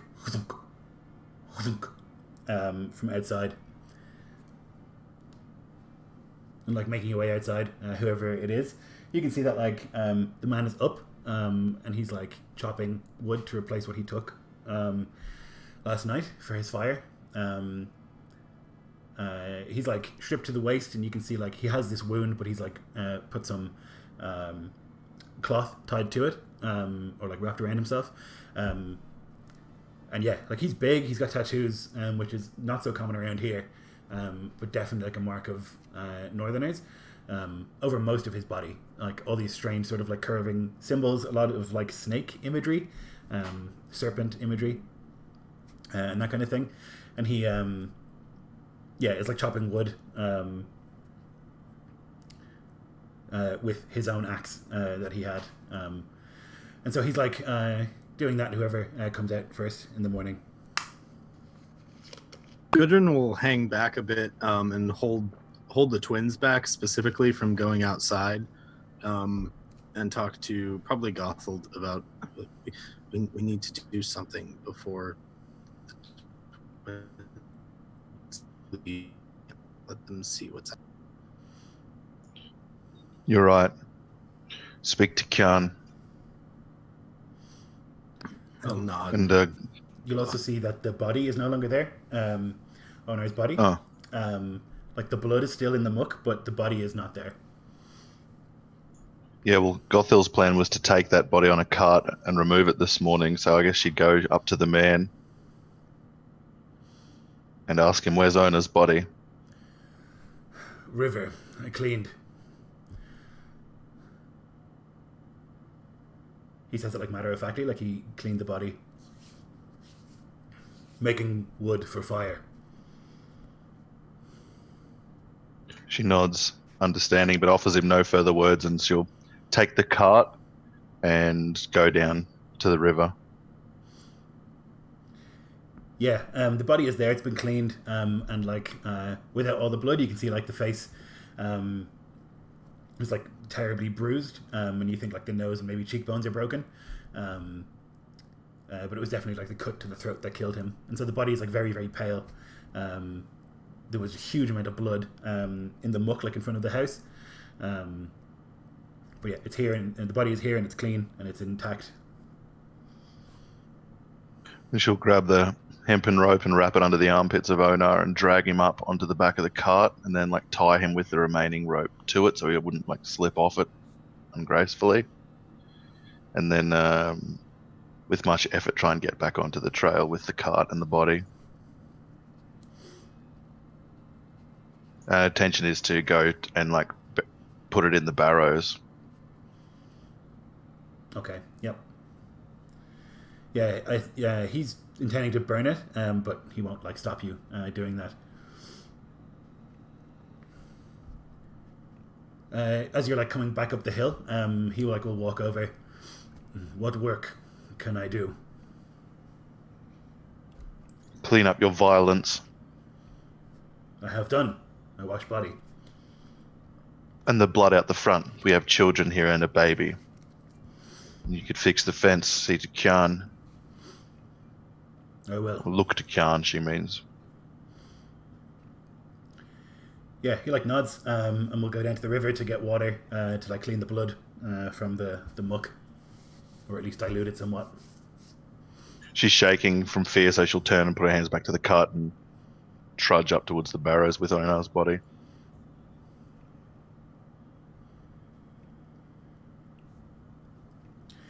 There's a strange feeling as you like cross the old bridge over into the side where there's like woods on your left and right, and like to the right, it immediately sort of turns into hills, and there are barrows there like dug into the hills where like many of your ancestors would be, but also like other people who like die around here of note would be brought to the barrows. Well, Uncle Hrovar was friends with Onar, and he actually introduced him to our father Roger. So it's probably most appropriate of all of them that I'd put him at the foot of that barrow or in that barrow. Mm-hmm. And probably it's when she's like hauling him off with the rope and into it that she realizes the cold fear different to the one that the Northman evokes, but like an ancestral spiritual fear. Yeah, like disturbing someone's barrow is very frightening. The dead don't like to be messed with in any sort of way. And the stones that are put in front of barrows are heavy for like the reason that it makes it hard to steal from a barrow, but also so it's hard for the dead to come out if they're angered. So you'll probably need help to move that stone, I think. I'm not sure that you'd be able to move it on your own. You probably need like horses. Are there any warrens or barrows that I could lay his body in so that it'd just be hidden and in repose, undisturbed? Yeah, maybe. I think like mostly it's like a construction thing. So like, like the hill has a hole dug into it, and they put the person in. I guess maybe some of the more recent ones would be easier to open and put him in, or you could place him at If like that would be considered bad, which I'd know if it would at least It would be would. considered bad, I wouldn't do that. Yeah. In that case, I'll just lay his body gently up there, sobbing and like probably retch from the side of his pulverized face, Mm-hmm. and then take the blood smeared cart back to the farm.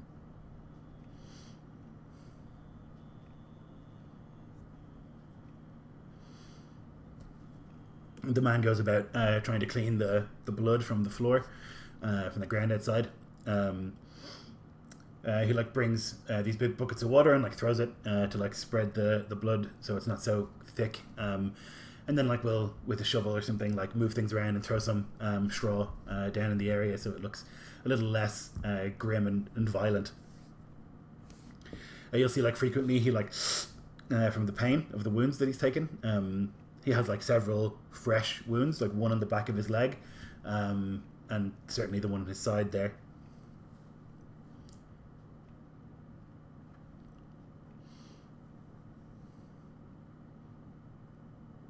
And once people start waking up, he will like inquire about food. So whoever walks out first, he will just ask the question, breakfast? Can I eat?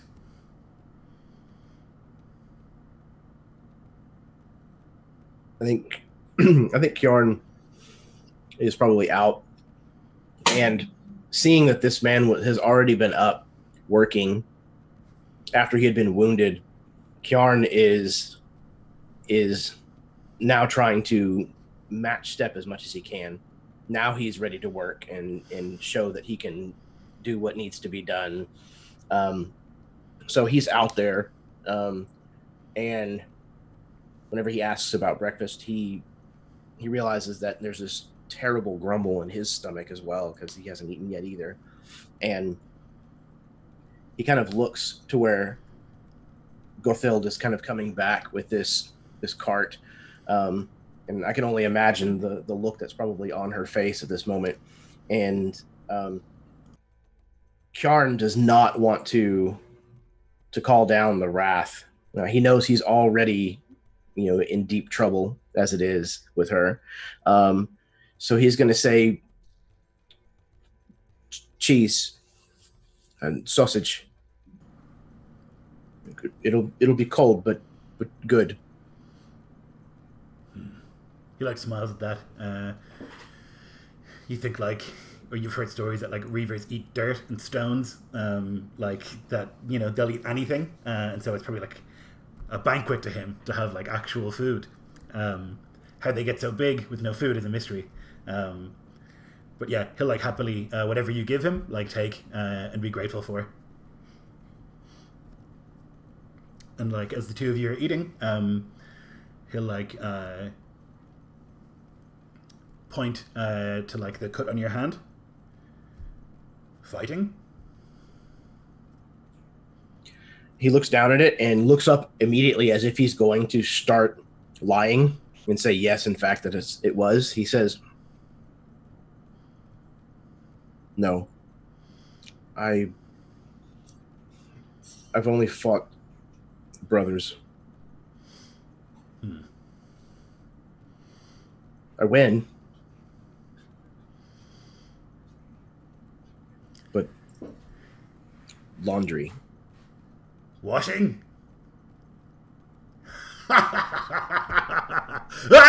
He like cackles insanely. It's just like this insane rumbling.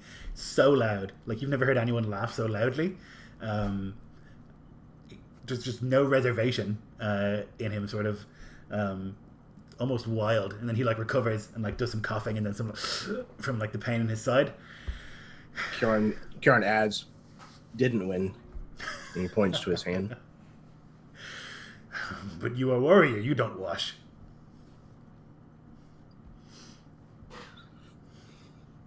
Gothhild is vicious. No thralls?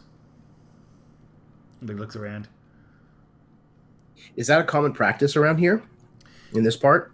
You probably aren't wealthy enough. Right. But yeah, it wouldn't be uncommon. It's much more common up north, but it definitely would be normal to have thralls. He shakes his head.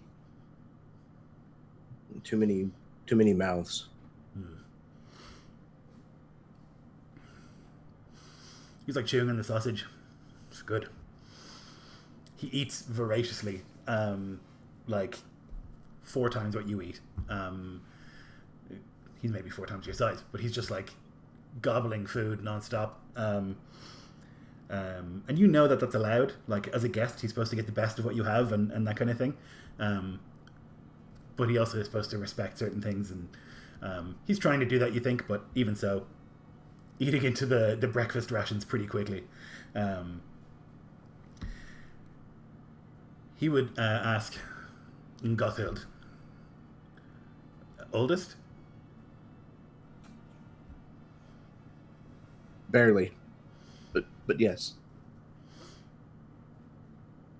How many others? 2? This is the first moment where he kind of stops for a second and wonders if maybe this man isn't like calculating, isn't studying, asking questions that are maybe too deep. But Kieran looks at him for a moment and he says, God, there's like what, 6 of us? Yeah. 6. He holds up that many fingers. Oh, there's 7 actually. Right, there's a baby as well. 7. Yeah. Right. Oh, no, 6. 7. I don't know. You Our parents don't even know. You 4 and the baby and the twins, yeah. Okay. There we go. Yep, 7. Where parents? They go? Market. Ah.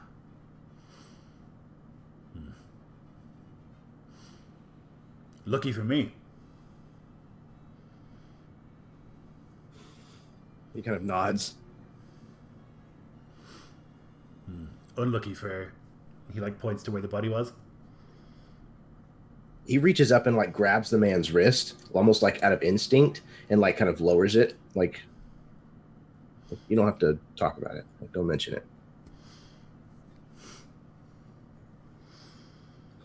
He was his father's friend. He fought well. Died well. He'll go to Corpse Hole. He'll wait for me there. Keep me a seat.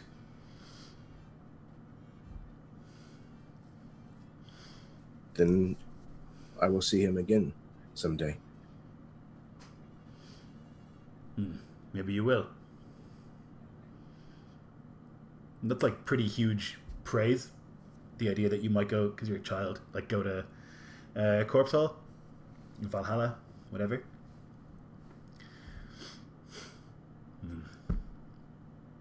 Work to do, he says, and like stands, and then like looks in the direction of the fence, and like will ask you like many questions about where various tools are and stuff, and he will get to work, and he's able to carry like 5 times what you are, and so the work happens much more quickly with his assistance.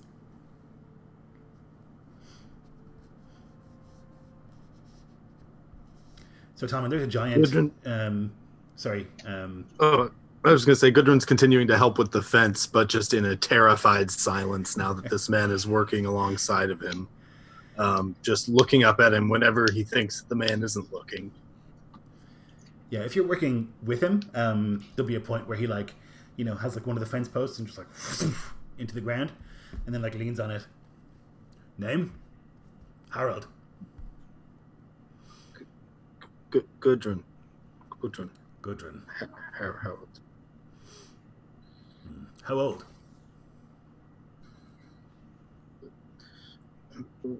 11. That's big.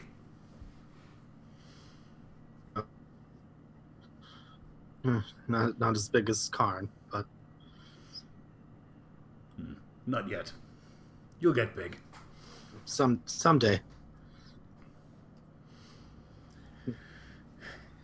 He looks in your direction and then reaches down with one hand and picks up another log and just seemingly unstoppably strong, just moves it into the position and then holds it with one hand and hammers with the other. It's feats of strength that seems very difficult, insane for you to imagine. Father couldn't do that. No way. A human couldn't do that. He's a giant.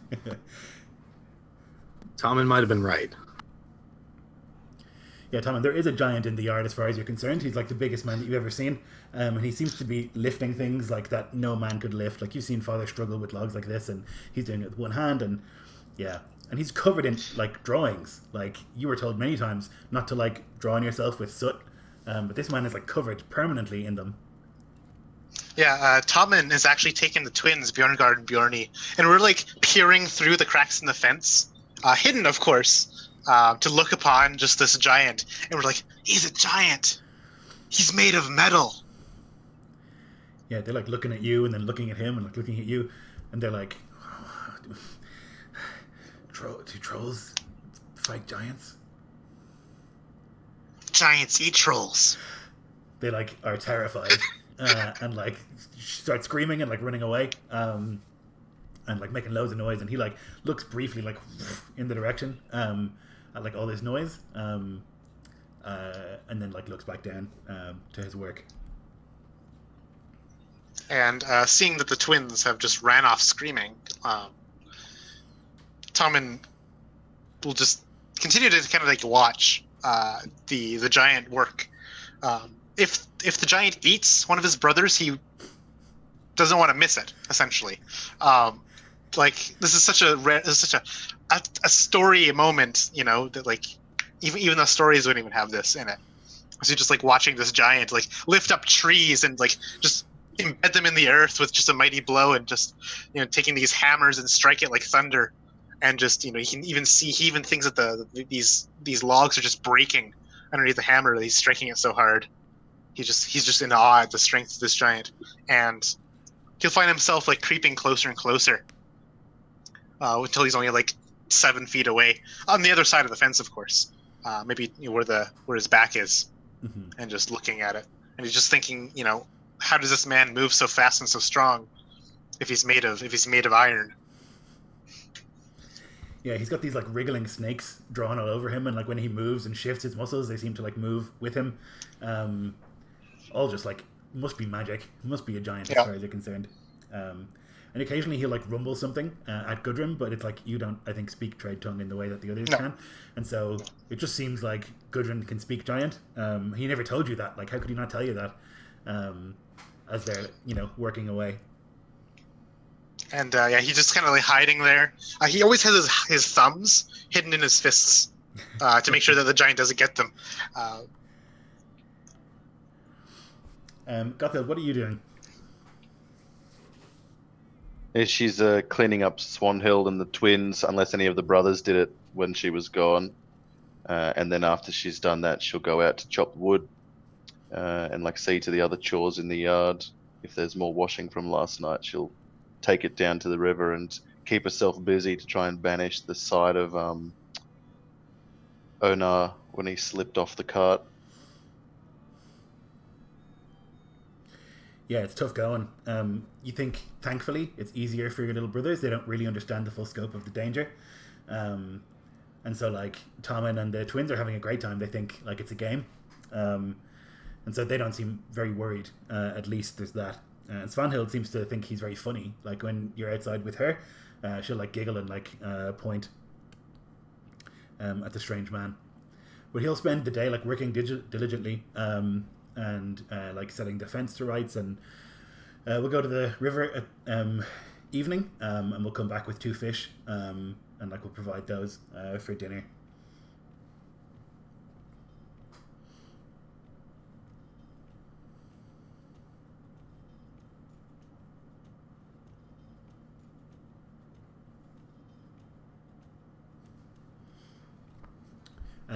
He will sort of like when he provides that, like go to you, Gothild, and sort of like like not approach too close, and like clear his throat to get your attention. She'll just look to him, like her eyes saying, "What is it?" I'm a guest in my country lands. We give the best to guests. It was cold and unpleasant and smelled like shit in the goat pen.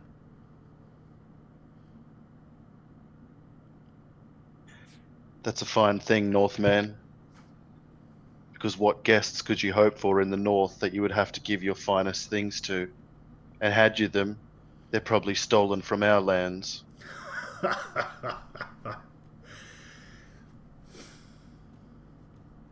There are those who make and there are those who take. And we take. That is normal. Odin loves this, or else he would not let us.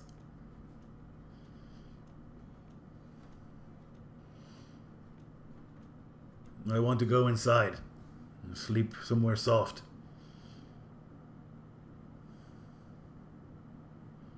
You are fit enough to work all day, then you should leave and return to where you came from. You have no need to linger here.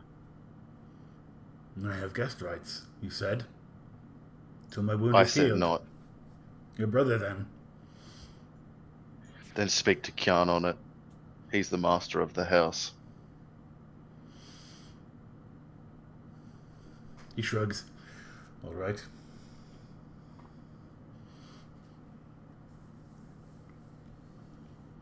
And he will wander sort of around and then find you, Kjarn. I want to sleep inside. Okay, I speak to Gothild. She said speak to you. She... to me?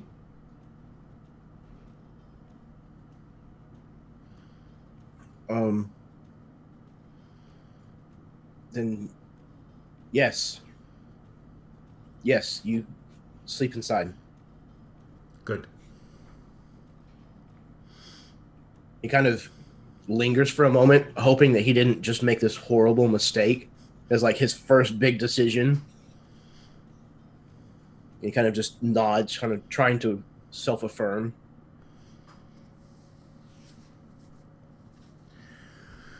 I will bathe before dinner, he says, and then wanders off towards the river.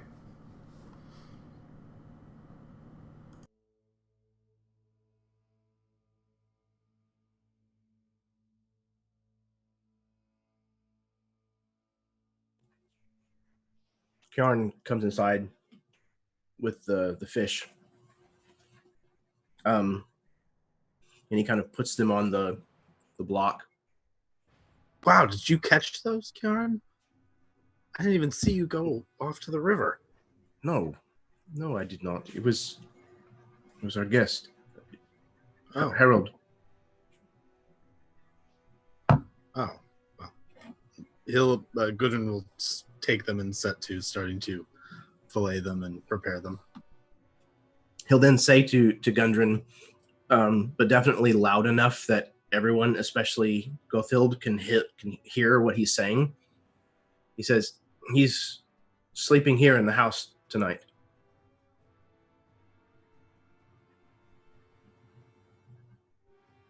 I'll make up mother and father's bed. Right. He'll kind of head over that direction to help Guthild, and also to have kind of a sequestered conversation kind of off to the side. I know you are angry with me, Guthild, but it's the law.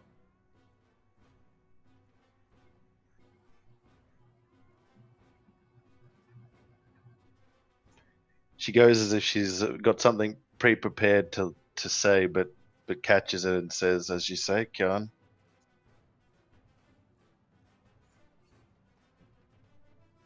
You will pretend to be fine with everything now, but when mother and father return, then you will all of a sudden speak, and you won't stop until I'm in trouble.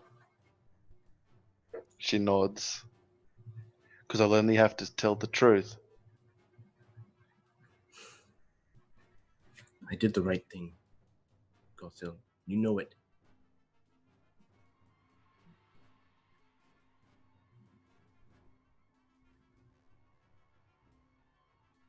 You did the right thing. Where's Onar? I took him up to the barrows and laid his body there next to Uncle, your elf. You went to the barrows alone?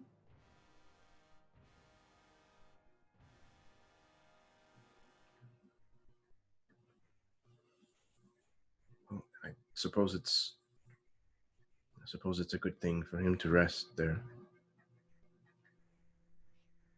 I think that's what Father might have done. Yes, I agree. So it would seem that we've both done the right thing, Gothild. Again, trying to self-affirm. And then he'll turn and just kind of nod and walk away.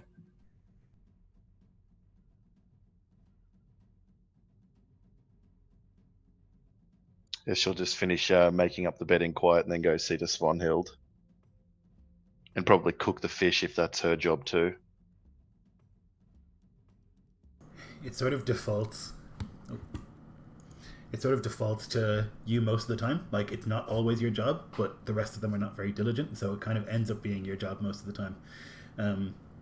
Which is why it's like the worst position to be in, and why you hate it when they go away and don't bring you, is because like the rest of them don't want to work. And like Gudrun's pretty good most of the time, but like even so, a lot of stuff just sort of falls to you as the most responsible one. And say no one else is cooking the fish at the moment, I don't think.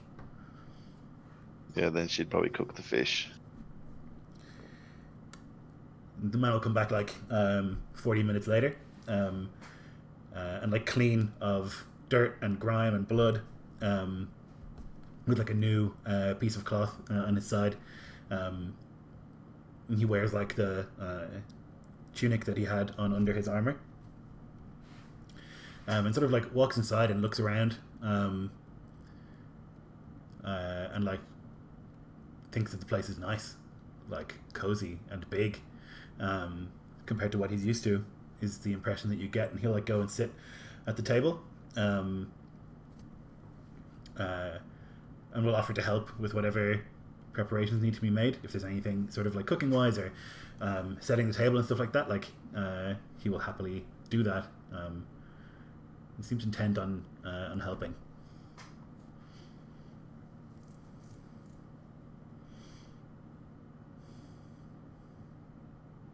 Again, I think Kjarn probably does more of his responsibilities with this man present than he would normally. Again, trying to just basically emulate what he thinks is warrior-like behavior. Yeah. As it's like you're getting ready and like the food is being brought and like laid upon the table and stuff, like Svenhilde's like crawling around, and he like picks her up and puts her on his knee, and she's like cooing happily, and he'll say, usually where I come from, guests tell story. Thank you. Want to hear? How you came to kill Onar at our doorstep? I can tell. She'll say curtly in a bitchy manner while she reaches for gruel and fish. So he's like bouncing. Bedrin turns wide-eyed to Gothel at that, just shocked that she would say that to a guest or to anyone. He doesn't seem that shocked by it. There's like a bit of a grin that comes over his face at like the directness of it, but he doesn't seem like too surprised. And so like Svenhilde is like cooing and giggling as he like bounces her up on his knee, and he'll say, "We came to Reeve, my crew, 3 others came here. It did not go well. I lost a lot of people. Too many people. And we fought brave men in a village." He like points in the opposite direction that your folks went, thankfully. And he says, "Mighty warriors there. A berserker. Killed many. And there's a price. Odin decided they would win. Some of us from my crew tried to go back to our ship. Didn't make it all the way. So I ran. Didn't want to die in a field. This man, Onar, you say, chased me. I ran for a long time and he ran with me. And then I came here and I saw this place and there was nowhere further to run. So I stopped. And we fought. And he fought very well. He stabbed me. He points. He cut me. And I thought I would die. But Allfather decided it was not to be. So that I would win. And then I killed him. On your doorstep. Not meant as an insult. But I have to live. Where will you go now? Away. I won't go home. I can't go home. They'll have taken our ship. The coast, north.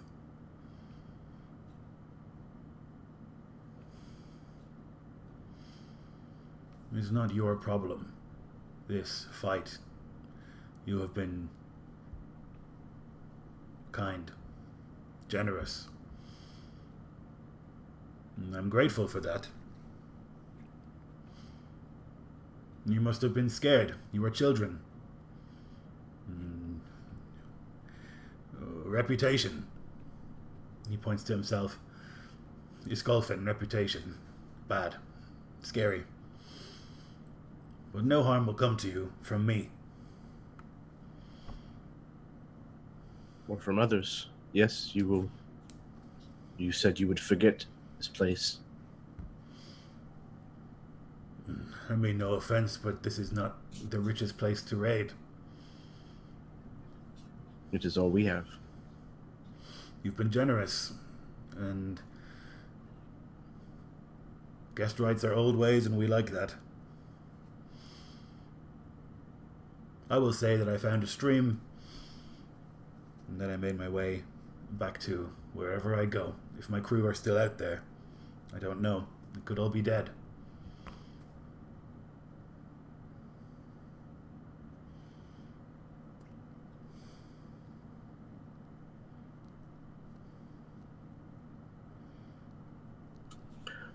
How long before you are ready to travel?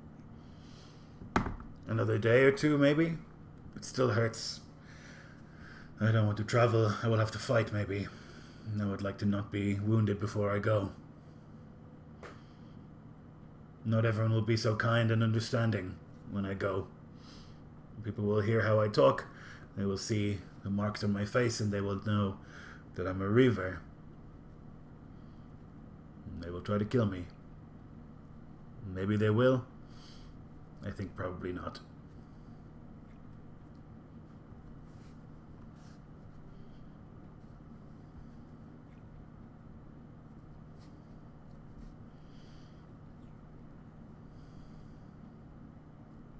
The people here are known for their hospitalities.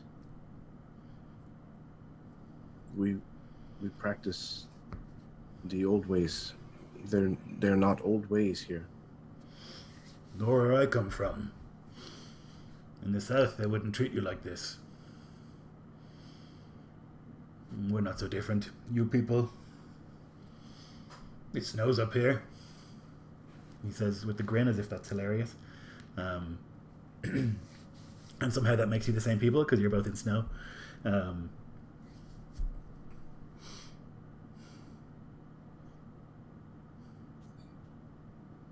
he looks at the food and thinks he's done his duty of telling a story, and providing some entertainment, and then will reach for something and shove it into his mouth.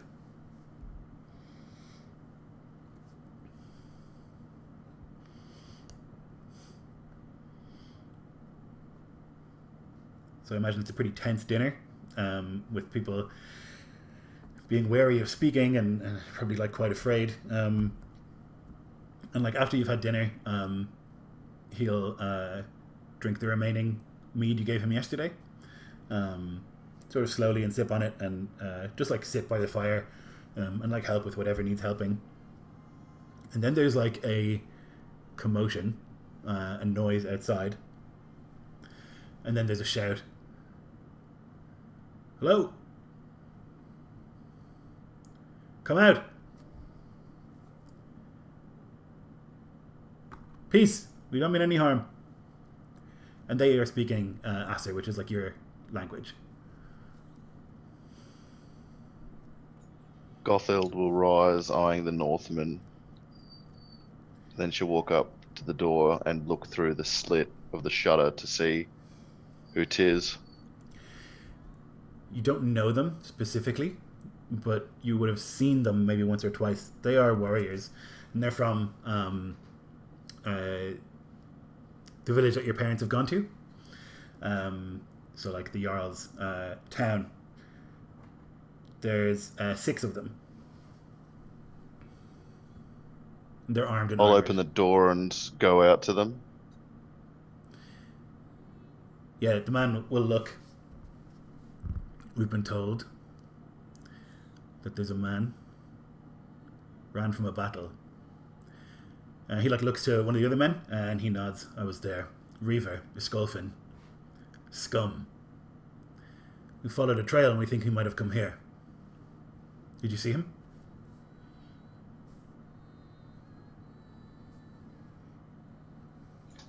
I did. He killed Onar. Bastard. Where is Onar's body? Has he been seen to? I took him up to grandfather's barrows and laid him next to Uncle Hrolfar. That was good of you.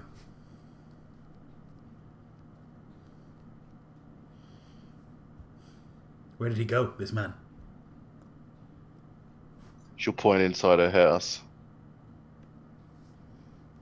You can see 2 of them put hands on axes at the hips. You are unharmed. We are. My brother gave him guest rights, and he's observed them. We are fine. We have a baby and children inside. So keep your weapons sheathed, my lords, please. He has kept guest rights?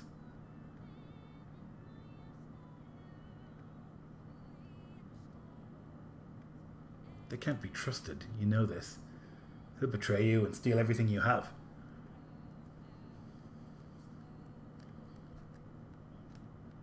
Not now. She'll point to the armed men about the speaker. Send him outside, and we will take care of him. I'll go in and look to the Northman and won't resume my seat.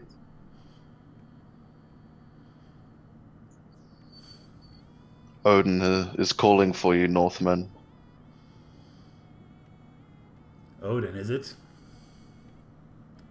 So you say. It is he who decides. But those men out there would see you for your crimes. Hmm.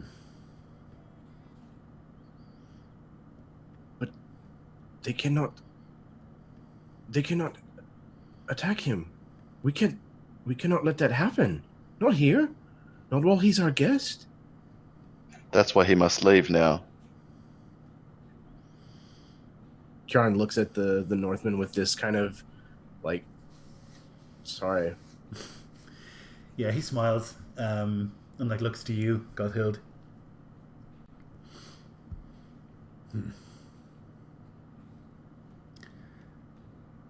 This is not guest rights, sending me out there to fight them.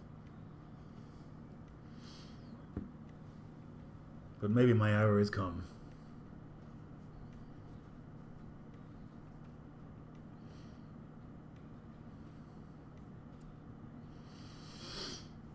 He shrugs, and he'll stand and like go to where his armor and helmet and everything are, and begin to like put them on. Kjarn looks at his sister for a moment, and then he stands up a moment later after this Northman has, and he goes and collects Onar's sword and his father's shield.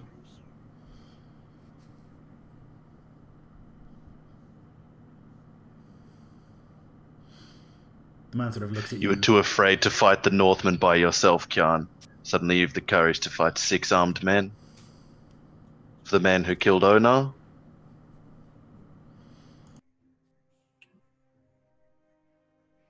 He is our guest, Gothild.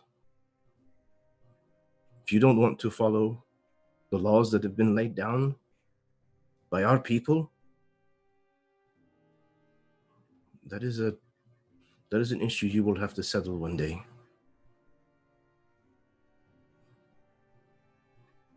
But I'm going to keep my word.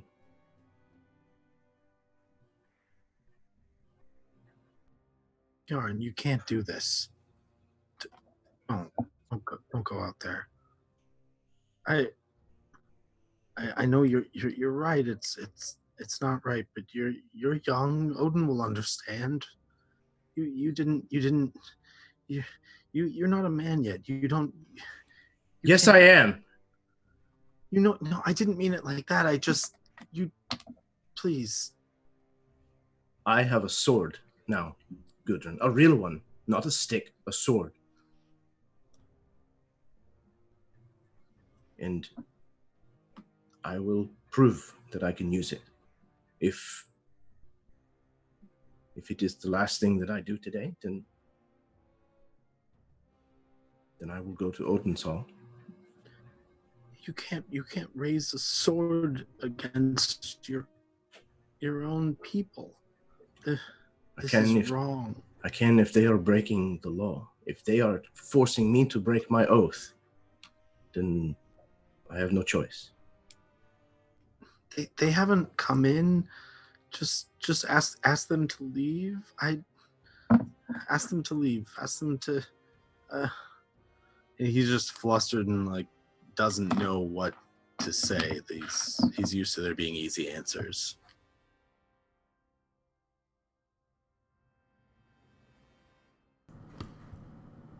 The man is like strapping on his shield and like pulling it tight and like heft it a few times, and then with his other hand like sort of like he's like grunting when he does that, like that movement of like the swing where his wound is, and he like looks to you, all of you. This is thank you for your hospitality. It was kind. You see my body burnt?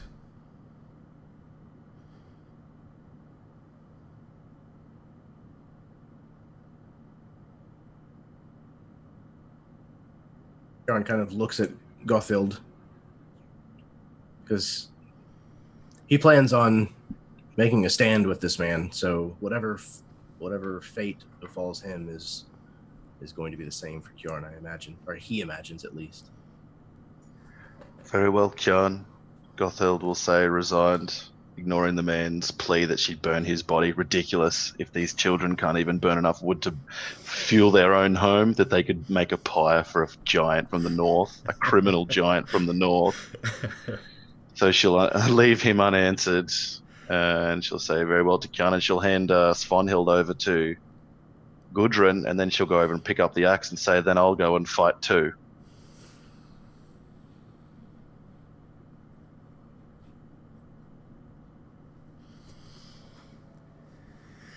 Man like raises an eyebrow. You will? Well, if it's guest rights, then I must. Odin implores me, does he not, Kyan? Left in charge here by Mother. You're my guest. I must defend you against these men. Come, Kyan, we'll stand. I think Kjarn is very surprised at this. Not that his sister is brave enough or stubborn enough to do it, but that she was willing to switch her position on this matter.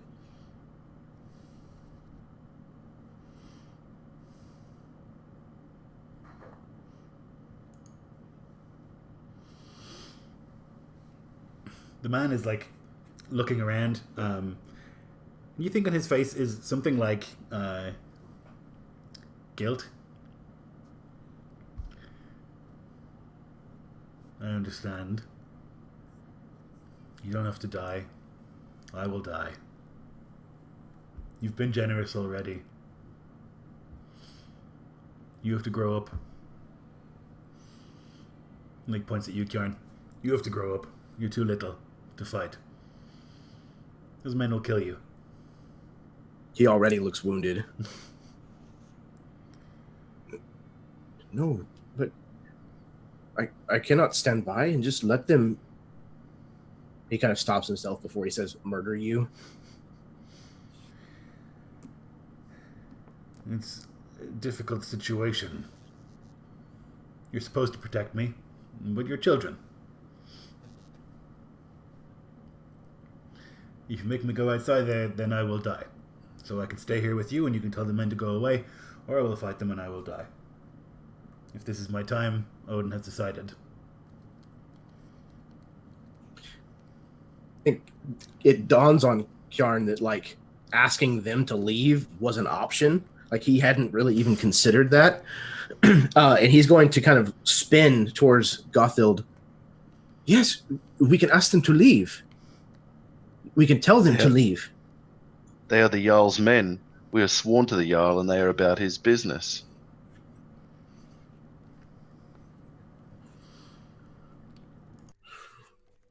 And this man should go out to meet his fate,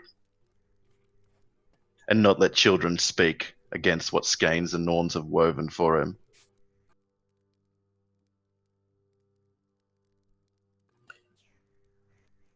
Gothild, Mother and Father left you in charge. You make the call. You decide. You have come seeking the sword song, Northman. Well, outside it waits for you. Then I'll go to it.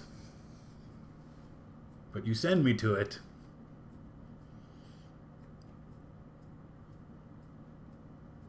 Until my wound was healed, we said. He shrugs. Won't be me in hell. I appreciate your hospitality. Then he'll like close the plates of his face helm and like tie the string tight and walk outside.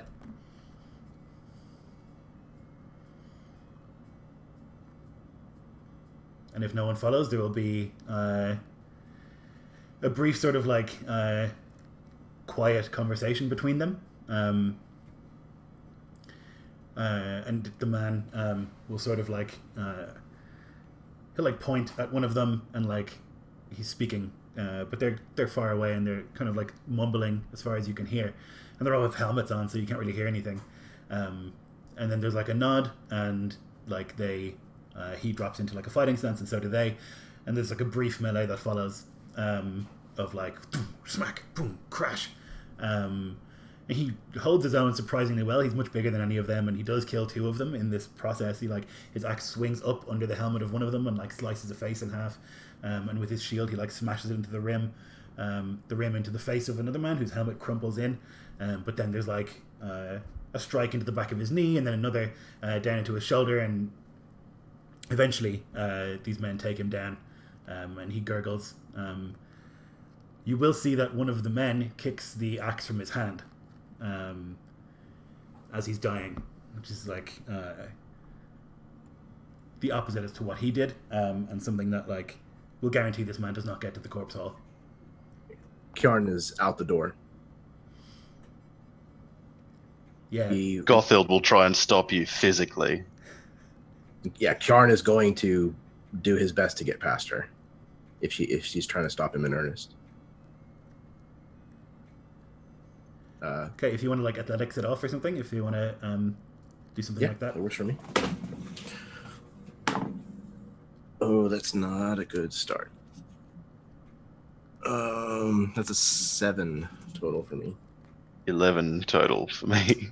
Damn. All right. So maybe you Don't go, Kjarn. They'll kill you. They've already killed him. They will not kill me. I'm not fighting them. He needs his sword. She'll let him go. Yeah, he's dropped his sword and his shield. Right. And sorry, I totally misread that. I thought you were gonna go run out and die No, that was perfect. Futility. Yeah. So he runs out and slides through the mud to where this guy has dropped his axe, and he's going to not even hesitate again. I mean, he's way bigger or his britches are way bigger than him. He's going to just not even hesitate to push past these men and make sure that he has his axe in his hand and that his fist is closed around the haft. So yeah, you can see in this moment that 2 of the other men are doing the same for their dying companions, but the other man is looking at you and he says doesn't deserve to go to corpse hall. This man is a murderer and a thief and a rapist. He doesn't deserve it. He's a warrior. Yeah, the man Harold looks up at you and he's but his grip on the weapon is tight. It's the last sort of the breath goes from him and the look in his eyes sort of glazes over. He's holding the weapon. Kjarn says, "I will see you in Odin's Hall one day. You will save me a seat." Yeah, you reckon he will?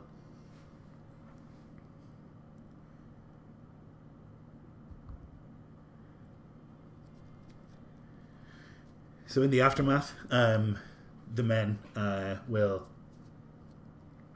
take their friends away, and they will ensure that you are safe and that no one's been harmed or anything like that before. And then they will leave happily, sort of telling you that it won't be too much longer until your parents are home, and that all of the other Northmen have been killed. Their invasion has been stopped, and this was the one that got away, and they were making sure that he wasn't coming here to do the thing that they always do, which is murder, and you are here unprotected, and you are children, and there are women here, and all this sort of stuff. And there's nothing you can say about his actions or anything like that would change their idea of what he is. And yeah, a couple of days later, your parents will return to find the fence fixed, and everything taken care of in terms of chores that were done. And maybe Gothild, this time you'll speak to your mother. I'm not so sure when she comes home, but she'll Yeah, I'd say so. Yeah. She'll I guess give you a hug and a kiss on the cheek, and maybe feel that your hug is a bit more tight than she would expect. And you can spend then the evening talking to your father and mother about what had happened, and yeah, I think she has a greater understanding of why her mother is such a hard bitch to her. Yeah. And then a new day dawns, and Tommen is at the river killing frogs, and Gudrun is fighting with the goat, and it's all as it was before. And that's probably where we're going to end it. So thanks very much, guys. And thanks for watching. If you did. How do I end this? Up here.